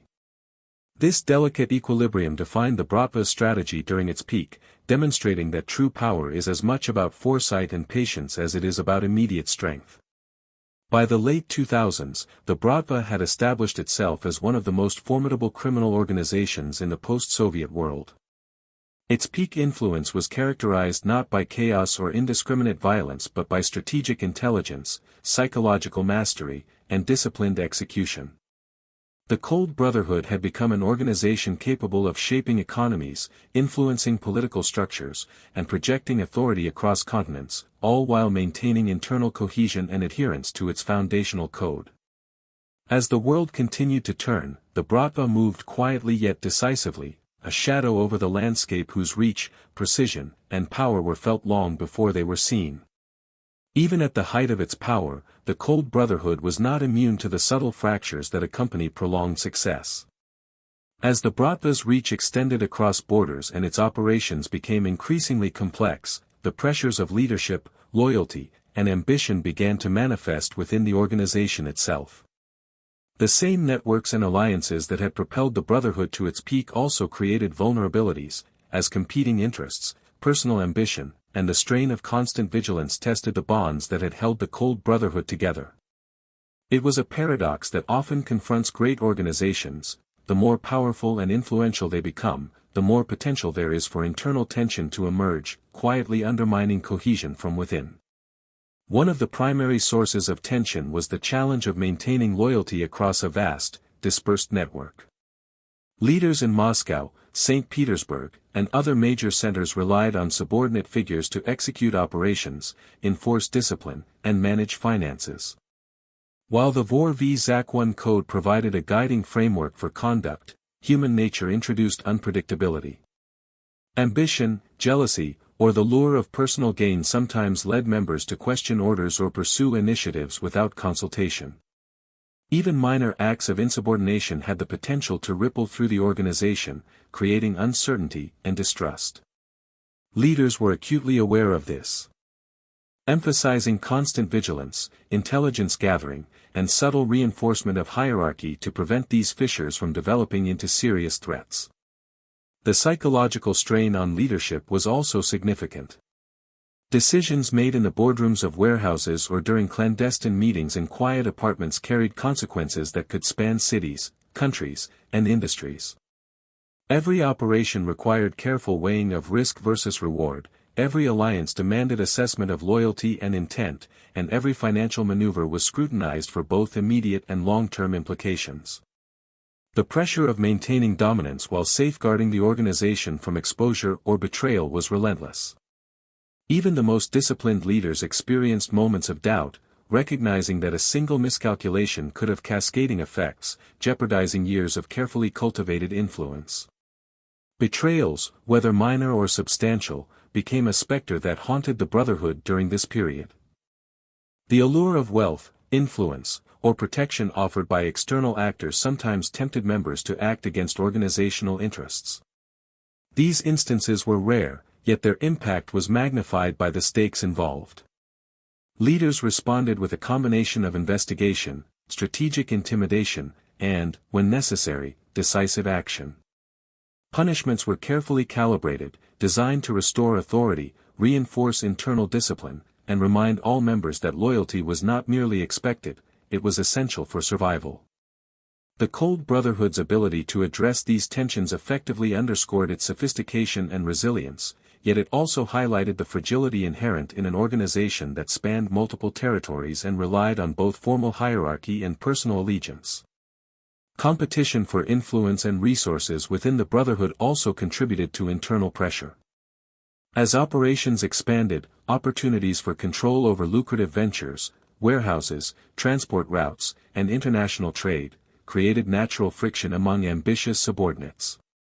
Leaders had to balance delegation with oversight, ensuring that power was distributed effectively without allowing internal rivalries to escalate into destabilizing conflicts.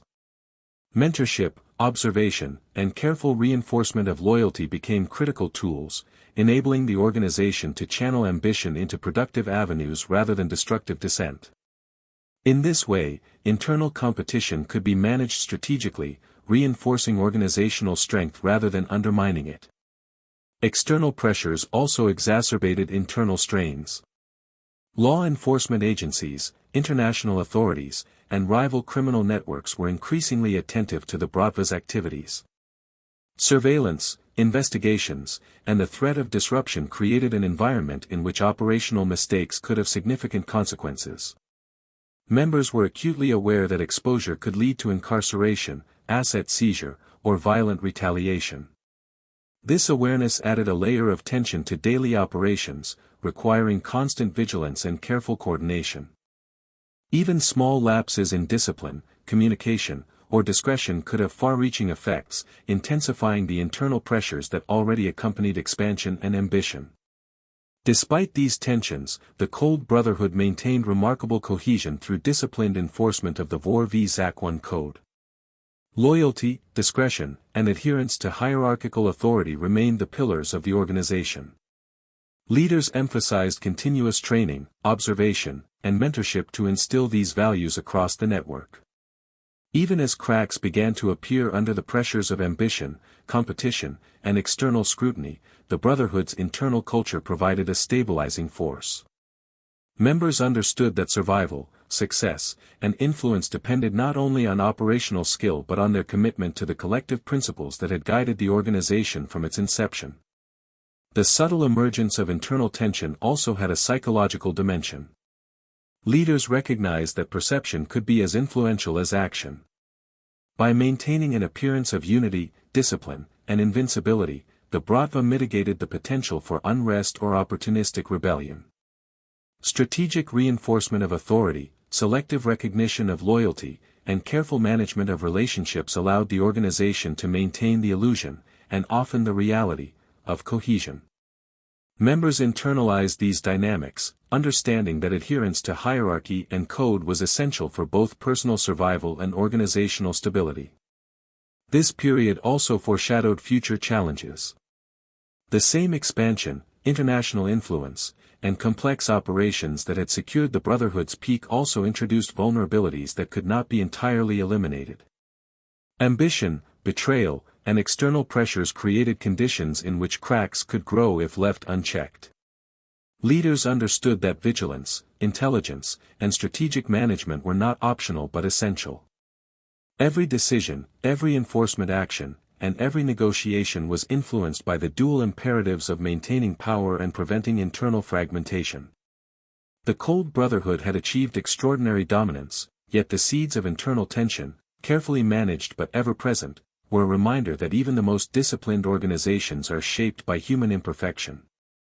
By the late 2000s, the Cold Brotherhood's ability to navigate these internal pressures became a defining feature of its continued dominance. Leaders balanced ambition with oversight, loyalty with discretion, and operational efficiency with psychological management. Internal tensions were addressed with strategic subtlety, ensuring that the organization could continue to operate across multiple territories, industries, and international markets. While external threats often captured attention, it was the careful management of internal dynamics that ultimately sustained the Brotherhood's cohesion and resilience. The Cold Brotherhood story during this period demonstrates the delicate interplay between power, ambition, and loyalty, illustrating that even organizations operating in shadows must contend with human complexity and the persistent challenge of maintaining unity amidst success. As the Cold Brotherhood reached its zenith, the shadow of law enforcement began to loom ever larger. The same discipline, intelligence, and meticulous planning that had propelled the Bratva to international prominence now made them a target of increasingly sophisticated surveillance and investigation. Russian authorities, long aware of the Brotherhood's domestic influence, began to cooperate more extensively with international agencies, creating networks of intelligence designed to track, disrupt, and ultimately dismantle key operations. For the Bratva, this was not a sudden confrontation but a gradual realization that their previously near-invisible operations had attracted attention from forces capable of challenging their power. The first indications of increased scrutiny were subtle. Unfamiliar faces in public spaces, a rise in questioning by municipal authorities, and the slow, methodical observation of transportation and trade routes. These signs were carefully noted by the organization's intelligence units, trained to detect anomalies and anticipate potential threats. The Brotherhood's leaders had long emphasized vigilance, and now those lessons were put to the test. Members were reminded repeatedly that every action, no matter how minor, carried implications far beyond the immediate moment. Even routine operations could reveal patterns to investigators if not executed with care, making discipline and discretion more critical than ever. Surveillance by authorities introduced a new psychological tension within the organization. The sense of being watched, even in moments of apparent calm, created an undercurrent of unease. Meetings had to be relocated frequently, communications became more encrypted, and even casual interactions were conducted with heightened awareness. The Cold Brotherhood, which had once operated with an almost invisible hand, now had to balance operational necessity with counter-surveillance measures. Leaders emphasized patience and observation over impulsive action, understanding that mistakes or miscalculations could expose the entire network. The psychological burden was heavy, yet it reinforced the organization's culture of vigilance and calculated decision-making. Conflicts with law enforcement were not always overt. The Bratva often relied on subtle methods to maintain operational security, employing intermediaries, layered fronts, and complex financial maneuvers to obscure the flow of resources. Legitimate businesses, already integral to their strategy, served as buffers against legal scrutiny, allowing for plausible deniability in the face of investigation. Even when direct interference occurred, the organization responded with measured precision, neutralizing threats while maintaining operational integrity. Violence was rarely employed against authorities directly. It was a tool of last resort, reserved for situations in which control, reputation, or survival demanded it. This restraint reflected the Cold Brotherhood's strategic mindset. Authority and influence could be projected without unnecessary confrontation, minimizing risk while maintaining dominance. Internal discipline became more vital than ever. Leaders recognized that even the most minor lapses in behavior could attract attention from law enforcement, jeopardizing not only individual members but the organization as a whole. Adherence to the Vor v Zakon code was reinforced, emphasizing loyalty, discretion, and strategic thinking. Training sessions, mentorship, and surveillance within the organization ensured that each member understood the stakes. Mistakes were corrected swiftly, often with lessons designed to educate rather than punish, maintaining cohesion while ensuring that vigilance remained a shared responsibility. In this way, internal discipline became both a protective measure and a reinforcement of organizational culture. The expansion of international operations introduced additional complexity. Partnerships across borders created new opportunities but also increased exposure to foreign law enforcement agencies. Each international venture required meticulous planning, with layers of contingency built in to account for the diverse legal, political, and social landscapes encountered. Leaders coordinated closely, ensuring that intelligence flowed smoothly between domestic and international units, and that every operation maintained plausible deniability. The Cold Brotherhood's ability to operate across multiple jurisdictions without detection was a testament to its sophistication, yet it also heightened the tension within the organization, as even minor errors could trigger cascading consequences. Paranoia, subtle but pervasive, began to influence the psychology of members. Trust, long a cornerstone of the Brotherhood's cohesion, became more carefully monitored. Relationships were observed, loyalties tested, and communication scrutinized. Leaders understood that vigilance was necessary not only to counter external threats but to preserve internal integrity. Members internalized this climate of caution, learning to navigate interactions with both colleagues and allies with careful attention. The result was an organization increasingly self-aware, adaptive, and cautious, yet still capable of executing complex operations with precision. Despite the growing pressure, the Cold Brotherhood's operations continued with remarkable effectiveness. Surveillance and investigation had not eliminated the organization's capacity for influence, rather, they had introduced a layer of strategic tension that reinforced the need for discipline and foresight.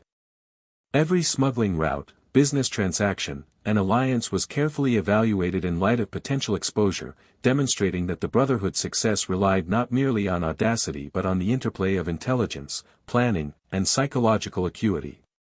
The combination of operational expertise and heightened vigilance allowed the organization to maintain authority even under increasingly hostile scrutiny. This period also reinforced the importance of reputation. The Cold Brotherhood's mythos, its blend of fear, respect, and psychological influence, served as both a shield and a sword. Authorities, aware of the organization's reach and discipline, often exercised caution, recognizing that overt confrontation could trigger unpredictable consequences. Similarly, rivals weighed the risks of direct competition against the certainty of the Brotherhood's strategic and psychological dominance. In this way, the Cold Brotherhood leveraged perception as effectively as action, ensuring that even in the face of intensified law enforcement attention, its authority remained largely unchallenged. By the late 2000s, the Cold Brotherhood had adapted to a landscape defined by scrutiny, risk, and subtle confrontation. Surveillance, investigation, and the threat of legal action introduced new pressures, yet the organization's internal cohesion, strategic foresight, and disciplined culture allowed it to navigate these challenges with calm efficiency. Members remained vigilant, leaders remained calculating, and operations continued to extend across domestic and international spheres. The era of heightened law enforcement attention demonstrated that true power was not merely about wealth, reach, or audacity, it was about the ability to anticipate, adapt, and maintain control in the face of uncertainty, ensuring that the Cold Brotherhood's influence remained both formidable and enduring. As the Cold Brotherhood continued to navigate heightened law enforcement scrutiny and international pressure, internal threats began to emerge with increasing clarity. The organization, despite its discipline, structure, and reputation, was not impervious to human ambition, envy, and the lure of personal gain. The very success that had solidified the Bratva's dominance also created tensions. Members coveted positions of influence, sought greater control over lucrative operations, or were tempted by opportunities offered by rival groups or external actors. In this period, loyalty, once taken as almost absolute, became a carefully managed, continuously reinforced requirement, and the subtle art of maintaining trust within a sprawling criminal network proved as critical as the operations themselves. Leaders recognized early signs of discontent and the potential for betrayal, understanding that even minor deviations from loyalty could escalate into catastrophic consequences. Surveillance within the organization was not limited to external threats, it extended inward, monitoring relationships, decisions, and financial activities. Intelligence officers meticulously tracked alliances between members, observing patterns that might indicate hidden agendas or unspoken resentment. Discretion remained paramount, members were often unaware of the extent of scrutiny, yet the knowledge that loyalty was constantly evaluated created an atmosphere in which personal ambition had to be balanced against the risks of exposure. The psychological tension within the organization became palpable. Members understood that ambition could not be openly pursued without scrutiny and that even small errors in judgment could erode trust. Meetings, transactions, and communications were conducted with heightened awareness, reinforcing a culture in which every action was intentional and every decision potentially consequential. Leaders used this environment strategically, blending reinforcement of loyalty with subtle pressure, ensuring that members remained aligned with the organization's priorities while internal fissures were identified and addressed before they could destabilize operations. Betrayal, when it did occur, was dealt with swiftly and deliberately. The Bratva's leaders understood that the consequences of inaction were far greater than those of measured retaliation. Punishments were rarely impulsive, they were carefully orchestrated to serve both practical and symbolic purposes. An individual who sought personal gain at the expense of the organization was neutralized in a manner that reinforced discipline, restored authority, and served as a lesson for others. These interventions were executed with precision, maintaining the overall cohesion of the Brotherhood while reinforcing the psychological reality that loyalty was not merely expected, it was essential for survival. The subtle cracks caused by ambition and distrust also influenced decision-making at the leadership level. Leaders became increasingly cautious, balancing the need for operational expansion with the imperative of maintaining internal stability. Delegation required careful assessment of character, competence, and loyalty, ensuring that power was distributed strategically rather than opportunistically. Strategic patience became essential, projects and operations were staggered, influence carefully managed, and interpersonal dynamics continuously monitored. The Cold Brotherhood's survival, and continued dominance, depended not only on external success but on the internal alignment of its members, reinforcing the delicate balance between authority and trust. The influence of external actors further complicated internal loyalty. Rivals, law enforcement, and international agencies recognized that targeting fractures within the organization could yield results as effectively as direct confrontation. Subtle inducements, threats, or promises of protection created opportunities for disloyalty to surface. The Bratva countered this threat through a combination of intelligence gathering, psychological strategy, and strategic enforcement. By maintaining an internal culture of vigilance and accountability, the organization ensured that loyalty remained paramount, and that external interference was mitigated before it could threaten cohesion or operational capacity. Financial operations were closely tied to loyalty management during this period. Control over lucrative enterprises, from transport routes to international smuggling ventures, was carefully monitored. Members in positions of authority were expected to manage resources with transparency, discretion, and in accordance with organizational priorities. Irregularities were investigated promptly, and deviations were addressed strategically. By linking operational responsibility to loyalty enforcement, the Bratva reinforced both discipline and operational efficiency, ensuring that the ambitions of individual members aligned with the collective goals of the organization. The period also demonstrated the psychological sophistication of the Cold Brotherhood. Leaders cultivated an environment in which loyalty, fear, respect, and admiration were intricately intertwined. Members internalized these dynamics, understanding that alignment with the organization was both a practical necessity and a reflection of personal identity. The subtle interplay of trust and vigilance reinforced cohesion while minimizing overt conflict, allowing the Brotherhood to function effectively despite underlying tensions. Even as ambition and potential betrayal simmered beneath the surface, operations continued seamlessly, illustrating the organization's ability to manage human complexity alongside criminal enterprise. By the late 2000s, these internal dynamics had become a defining aspect of the Bratva's operational strategy. Leaders recognized that their greatest threats were often internal rather than external, and they responded with a combination of surveillance, strategic mentorship, and psychological management. The organization's continued success relied not only on the precision of its operations but on its ability to navigate loyalty, ambition, and trust. Members, in turn, learned to balance personal desires with organizational priorities, understanding that survival, influence, and prosperity were inseparable from adherence to the Brotherhood's code and hierarchy. In this period, the Cold Brotherhood demonstrated that organizational resilience required more than operational skill, it required psychological insight, cultural reinforcement, and strategic management of human behavior. Ambition, envy, and the temptation of personal gain were ever present, yet the disciplined enforcement of loyalty and the careful orchestration of internal relationships allowed the organization to navigate these pressures successfully.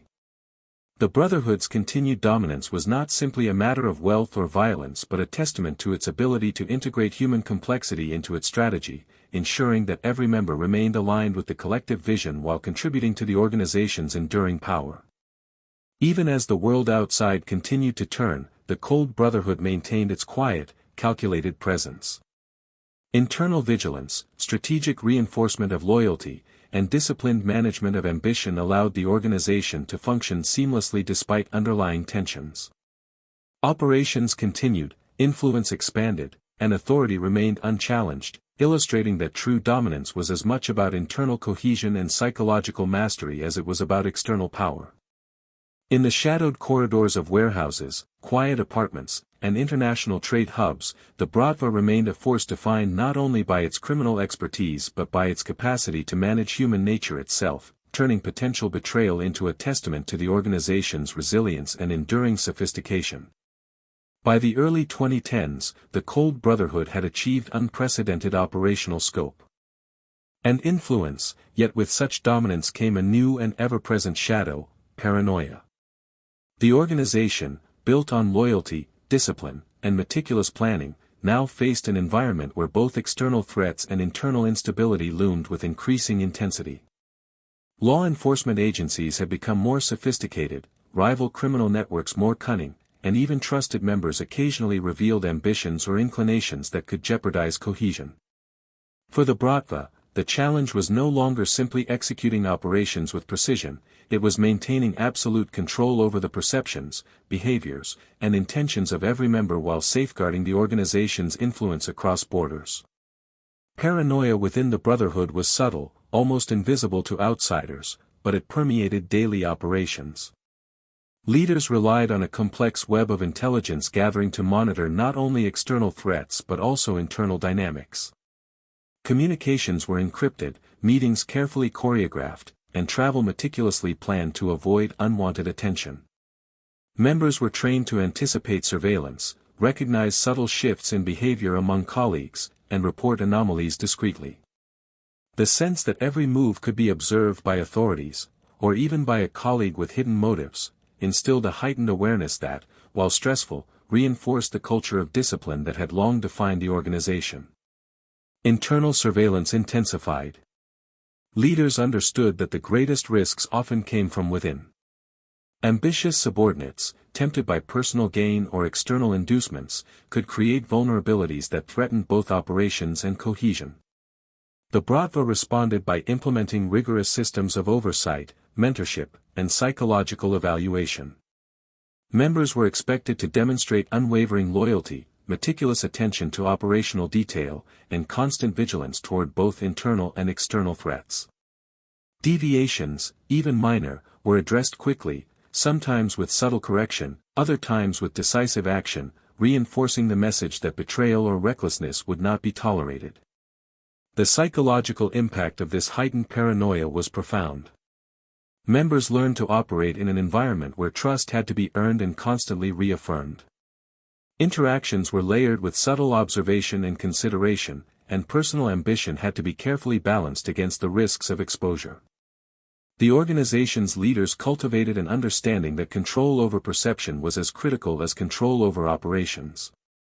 A single misstep, an ill-considered alliance, or a lapse in discretion could ripple through the organization, potentially unraveling years of careful consolidation. In this climate, vigilance was not merely a precaution, it was a central tenet of survival and success. External pressures exacerbated internal tensions. Law enforcement agencies in Russia and abroad had begun to focus explicitly on the Cold Brotherhood's international operations, employing surveillance, undercover work, and financial investigation to map the organization's networks.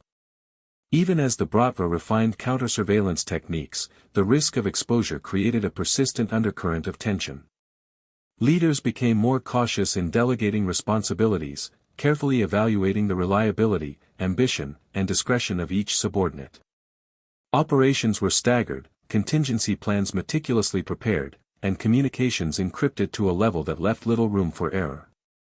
The need for absolute control, both within the organization and across its operations, became paramount. Paranoia also influenced strategic decision-making. The Cold Brotherhood, once confident in its invulnerability, now operated with a heightened awareness of potential consequences. Every alliance, every negotiation, and every operational maneuver was evaluated not only for immediate benefit but also for long-term risk. Leaders considered the motivations of partners, the ambitions of subordinates, and the intentions of rivals with equal weight. This strategic caution extended to international collaborations, financial investments, and domestic operations alike, reflecting the understanding that influence could be quickly eroded by miscalculation, exposure, or internal betrayal. Even the enforcement of loyalty became more psychologically nuanced during this period. Punishments for infractions were calculated not only to maintain discipline but also to reinforce the omnipresence of observation and authority. Subtle lessons, reminders of hierarchy, and carefully orchestrated interventions ensured that members internalized the risks of disloyalty. In essence, the organization trained its members to self-regulate, creating an environment in which vigilance, discretion, and loyalty became instinctive rather than imposed. The psychological sophistication of this approach allowed the Bratva to maintain cohesion despite the increasing pressures of size, complexity, and external scrutiny. Financial and operational complexity compounded the sense of paranoia. International smuggling networks, legitimate business fronts, and layered investments required constant attention, coordination, and risk management. Any oversight or lapse could expose vulnerabilities, whether through law enforcement detection or rival interference. Leaders developed a culture of redundancy, ensuring that critical operations had multiple safeguards and that information flowed only on a strict need-to-know basis. This structural discipline reinforced psychological vigilance, as members understood that the organization's survival depended on both their competence and their unwavering adherence to protocol. Despite the tension, paranoia was not entirely detrimental. The heightened awareness it fostered enhanced operational precision, reinforced internal cohesion, and minimized the likelihood of errors. Members became adept at anticipating threats, evaluating risks, and executing tasks with heightened focus. External observers, unaware of the internal vigilance, often misjudged the organization's calm demeanor as confidence alone, unaware that it was equally the product of meticulous observation, foresight, and internal control.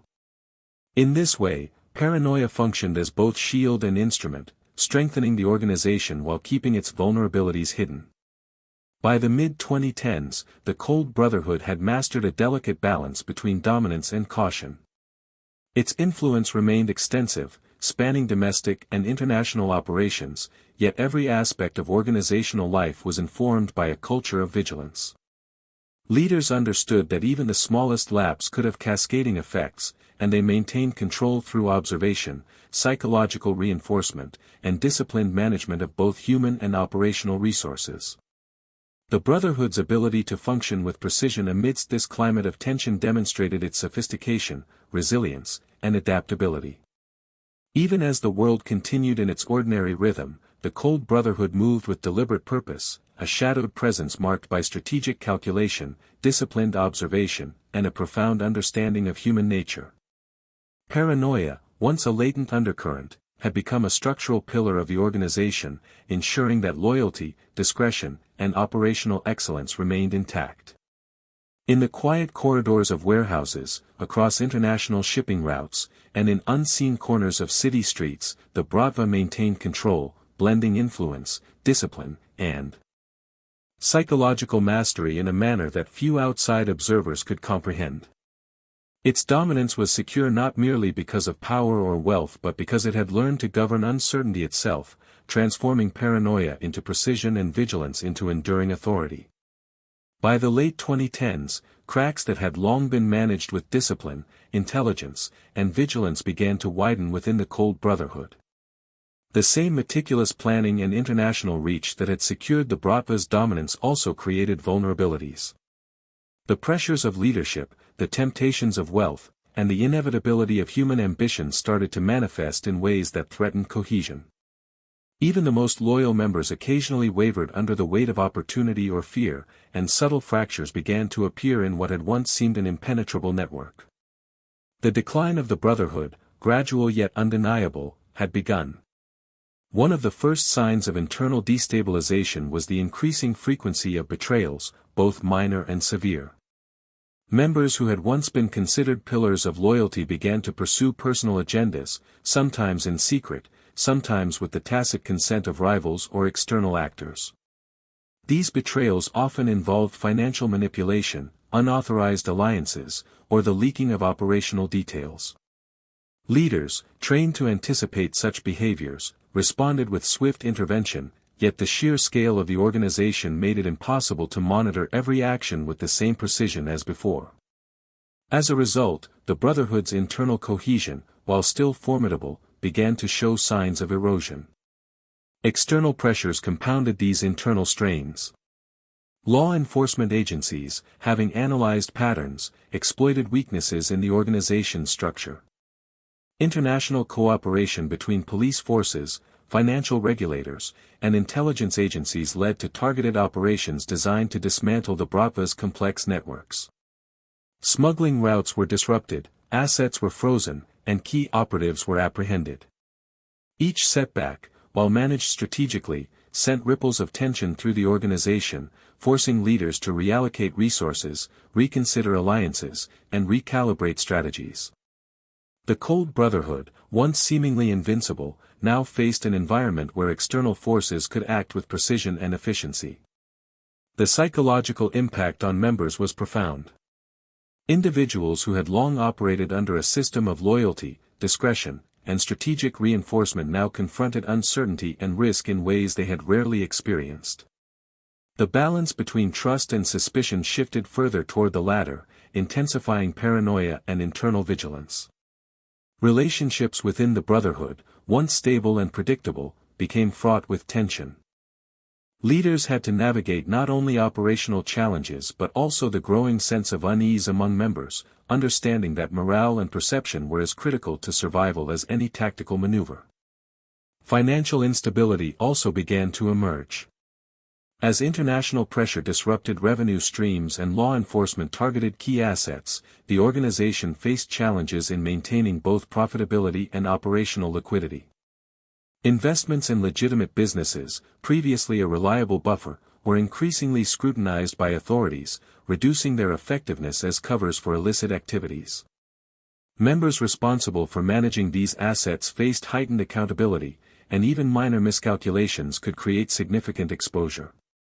The management of wealth, once a source of strength, had become a source of stress and potential vulnerability, illustrating the fragile equilibrium that underpinned the Brotherhood's operations. Internal power struggles became more pronounced during this period. Ambitious subordinates, sensing the vulnerability of the organization, sometimes sought to consolidate influence or expand control over lucrative operations. Leaders, constrained by the dual necessity of addressing these ambitions while maintaining operational focus, employed a combination of diplomacy, psychological reinforcement, and selective intervention. Some power struggles were diffused through negotiation, others through subtle displays of authority or strategic removal of individuals from positions of influence. Yet even carefully managed, these tensions left traces, gradually weakening the once unified structure of the Brotherhood. Rival criminal organizations also sensed opportunity. The Bratva's slow erosion of cohesion and the increasing visibility of its operations invited competition.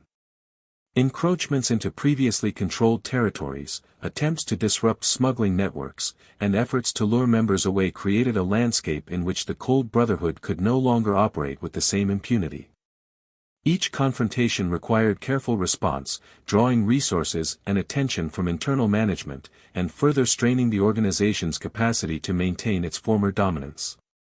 Rivalries, once mitigated through reputation and psychological influence, became more tangible and frequent, challenging the Bratva's supremacy. Paranoia reached new heights during this period, now reinforced by tangible consequences rather than abstract threats. Leaders and members alike understood that both external forces and internal betrayal posed real dangers.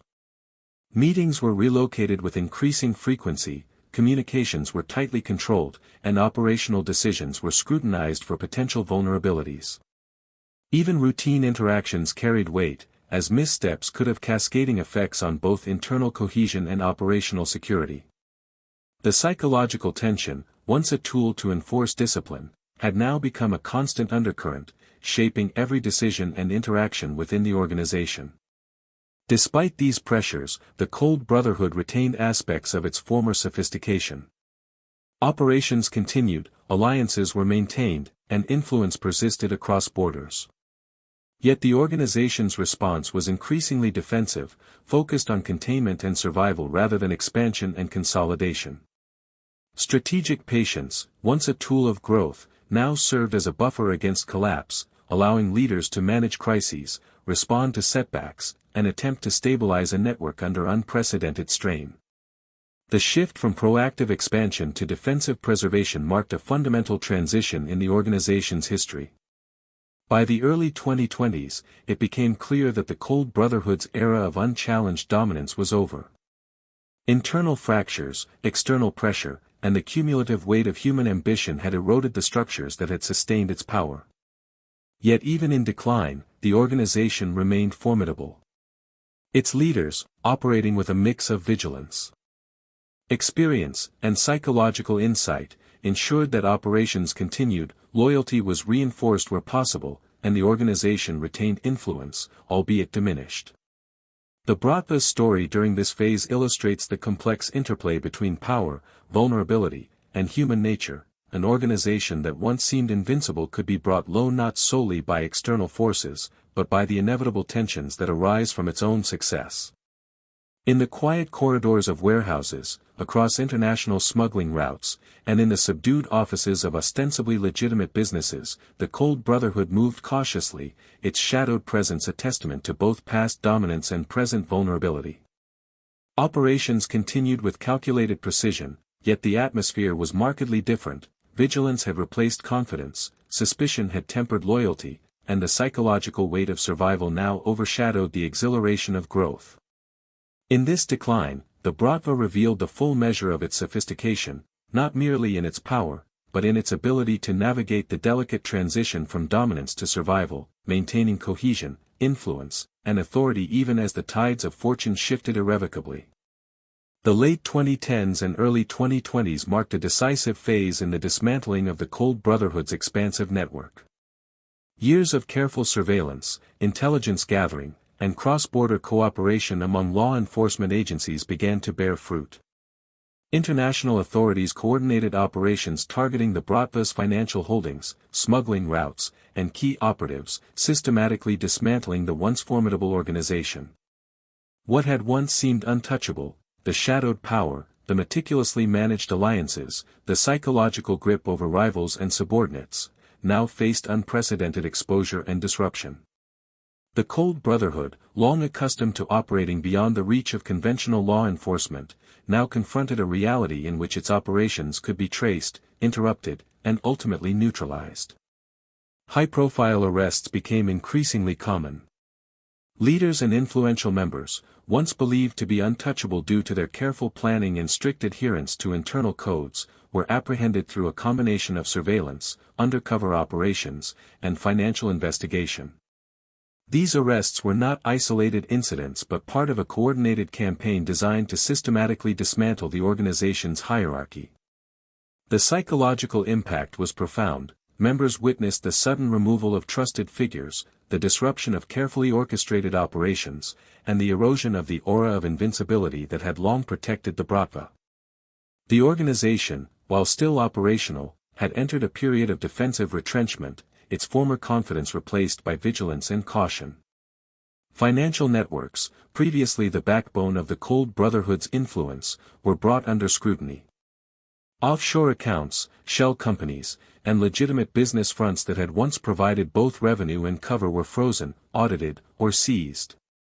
Transactions were traced, partnerships scrutinized, and assets strategically targeted to weaken the organization's capacity to operate.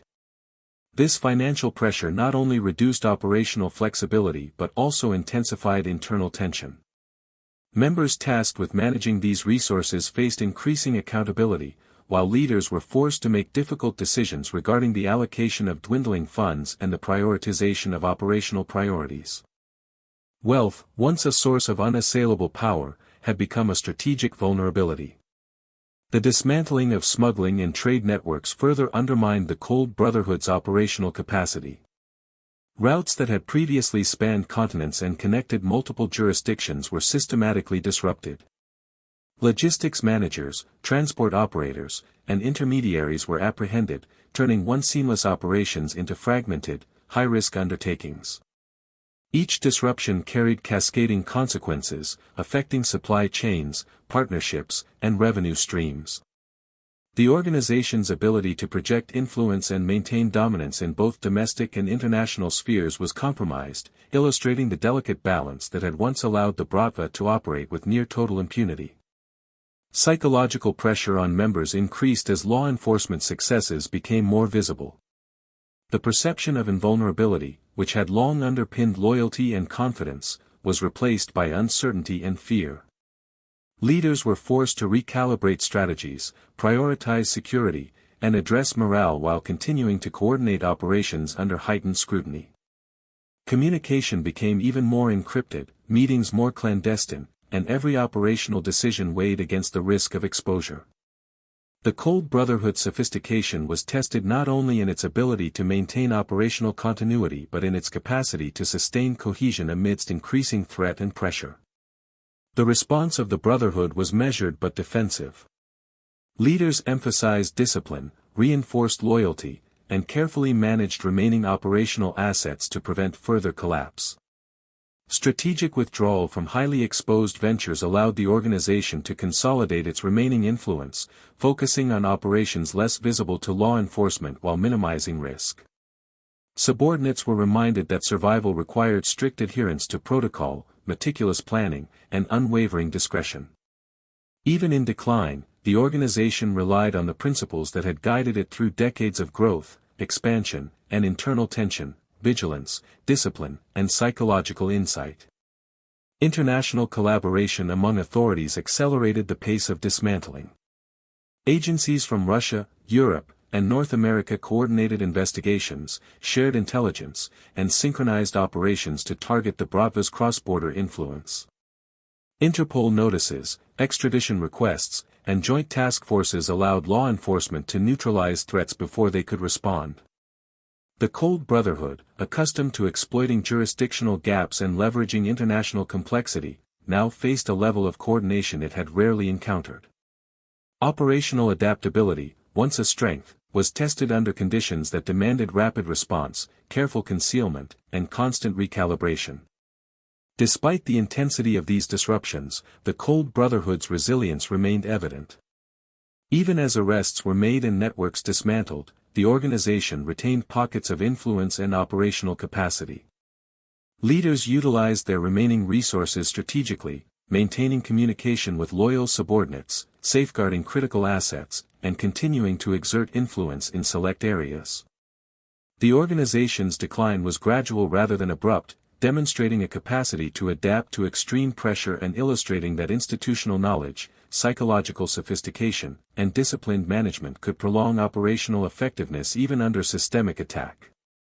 The dismantling process also highlighted the importance of reputation and perception. Law enforcement agencies had learned that direct confrontation alone was insufficient to destabilize such a sophisticated organization. Psychological pressure, strategic exposure, and systematic targeting of vulnerabilities were equally critical. The Cold Brotherhood's image of invulnerability, carefully cultivated over decades, was intentionally eroded, creating internal stress, hesitation, and heightened paranoia.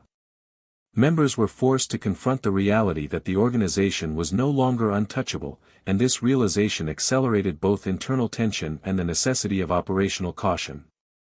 By the early 2020s, the once legendary Cold Brotherhood had been substantially weakened. Its operational reach had been curtailed, its financial networks disrupted, and its leadership fragmented. While influence persisted, it was no longer absolute. The organization now operated defensively, prioritizing survival over expansion and visibility over dominance. The dismantling of its hierarchy, combined with law enforcement successes, illustrated the profound consequences of prolonged scrutiny and the vulnerabilities inherent in even the most disciplined and sophisticated criminal organizations. In the quiet aftermath of this dismantling, the Cold Brotherhood existed as a shadow of its former self, its legacy marked by both extraordinary influence and the inevitable decline brought on by internal and external pressures. The era of unchallenged dominance had ended, replaced by a period of cautious survival, reflection, and adaptation. Even in this diminished state, the Bratva's history remains a testament to the delicate balance between power, strategy, and human complexity, illustrating that even organizations operating in shadows must contend with forces both within and beyond their control. As the Cold Brotherhood faced sustained pressure from law enforcement, internal instability, and the loss of key leaders, the final phase of its unraveling became increasingly apparent. The organization that had once seemed invincible, capable of operating across continents with meticulous precision and near-total discretion, now grappled with the realities of exposure, attrition, and fractured loyalty. The mythos of invulnerability, carefully cultivated over decades, was slowly eroding, replaced by the stark awareness that power, no matter how absolute, is never permanent. Members of the Bratva, both seasoned veterans and newer recruits, were forced to confront a reality in which survival required adaptation, discretion, and, for some, the painful acknowledgement that the organization's era of dominance had ended. One of the most immediate consequences of this unraveling was the dispersal of remaining members. High-profile arrests and targeted disruptions had already fragmented the hierarchy, leaving operatives scattered and operations increasingly localized. Loyal subordinates, once embedded within an extensive network of interdependent operations, were now isolated, often responsible for managing assets, contacts, and ventures with minimal oversight or support. The cohesion that had long defined the Cold Brotherhood was replaced by fragmented networks, pockets of influence, and individual initiatives, all operating under the persistent shadow of law enforcement scrutiny. Even as some members retained access to resources, the collective power of the organization had diminished significantly. Internal trust, long a cornerstone of the Bratva's stability, became a rare commodity. The combination of external pressure, diminished resources, and the psychological weight of exposure led to heightened suspicion among members. Alliances that had once been assumed or carefully nurtured were now questioned, every interaction scrutinized for potential hidden motives or opportunistic betrayal. Leaders, where still able to exercise influence, relied heavily on psychological insight and strategic observation to maintain even a semblance of cohesion. For many members, survival depended as much on reading the intentions of colleagues as on operational skill or criminal acumen, creating an environment of persistent tension and cautious vigilance. The organization's financial networks, long the backbone of its influence, faced unprecedented disruption. Offshore accounts, shell companies, and legitimate business fronts had been systematically dismantled or seized. Revenue streams, once flowing with remarkable reliability, became unpredictable and constrained, forcing members to reassess priorities and operational strategies. Even routine transactions carried risk, as law enforcement scrutiny extended to smaller, previously overlooked ventures. The management of wealth, which had historically provided both power and security, now demanded heightened vigilance, careful planning, and, in many cases, retreat from high-risk operations. Operational capacity, too, had diminished. Smuggling routes that once spanned multiple countries were disrupted, key intermediaries were apprehended, and logistical networks were fragmented. International influence, a hallmark of the Bratva's power, was now constrained, with members forced to operate within narrower, more localized spheres. The organization's capacity for large-scale operations had been replaced by smaller, tactical initiatives designed primarily to sustain revenue and influence rather than expand it. The once graceful projection of authority had become cautious, calculated, and reactive, reflecting both external pressure and internal vulnerability. Paranoia, which had long served as a tool for discipline and vigilance, now became a psychological weight. Members operated under the persistent awareness that any misstep could lead to exposure, arrest, or conflict. Even seemingly routine operations were approached with heightened caution, and the constant pressure of potential betrayal created a pervasive sense of unease.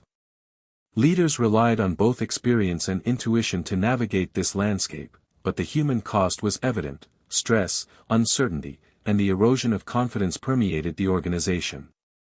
In this final stage, vigilance was less a strategic choice than a necessity for survival. Despite these challenges, remnants of the Cold Brotherhood continued to assert influence where possible. Strategic alliances, previously maintained through reputation and psychological dominance, were selectively reinforced. Key operatives managed to retain control over localized operations, and some financial networks continued to generate modest revenue. Even in decline, the organization retained a measure of sophistication, demonstrating that its legacy was not entirely erased. Its ability to adapt, maintain cohesion in fragments, and exercise influence under extreme pressure reflected both the resilience of its structure and the depth of institutional knowledge developed over decades. Yet the mythos of the Bratva, once a powerful instrument of fear, respect, and psychological dominance, was fading. Tales of invulnerability, global reach, and meticulous control were now tempered by reality. External observers, rivals, and authorities recognized the organization's diminished capacity, while members themselves confronted the limitations imposed by fragmentation and law enforcement pressure. The Cold Brotherhood's legend persisted, but it was now layered with caution, adaptation, and the acknowledgement that even the most formidable networks are subject to the inexorable forces of attrition, exposure, and human complexity. The psychological and emotional impact on former leaders and operatives was profound. Many faced the choice between continued allegiance, adaptation to new roles, or withdrawal from criminal activity altogether. For some, the loss of influence and operational capacity carried feelings of frustration, anxiety, or even resignation. For others, it presented an opportunity to recalibrate priorities, pursue legitimate ventures, or relocate operations under new circumstances. The organizational structure, while diminished, had cultivated skills, knowledge, and relationships that allowed members to navigate this uncertain landscape, demonstrating that even decline could be managed with strategic insight. By the mid-2020s, the Cold Brotherhood existed largely as a shadow of its former self. Its operational scope had contracted, its financial influence had been reduced, and its hierarchy had been fragmented.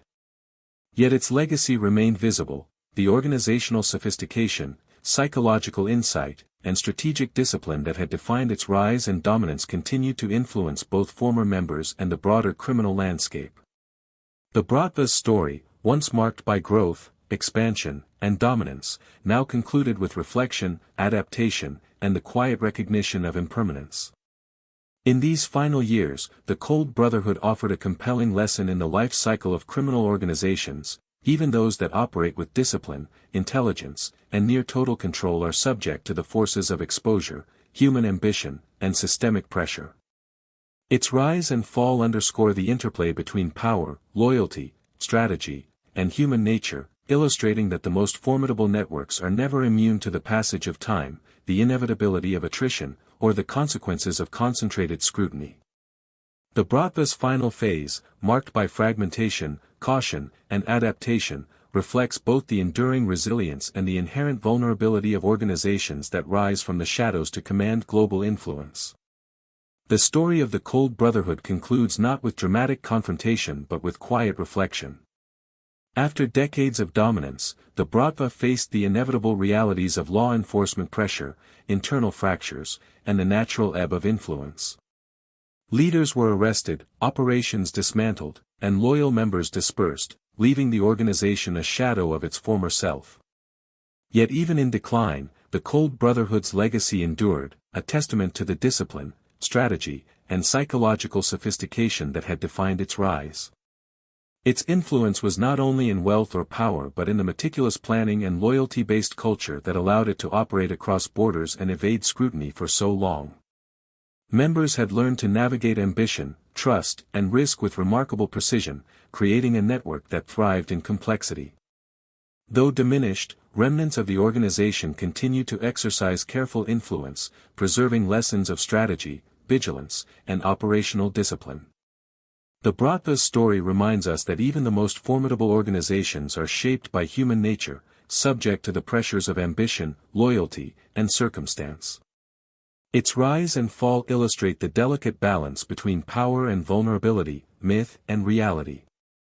While warehouses, meetings, and smuggling routes may now be quiet, the legacy of the Cold Brotherhood endures, offering insight into the psychology of loyalty, the art of strategic management, and the impermanence of dominance. The Bratva's journey, from post-Soviet streets to global influence and eventual decline, leaves a lasting impression, a shadowed, sophisticated empire whose story continues to echo long after its operations have faded.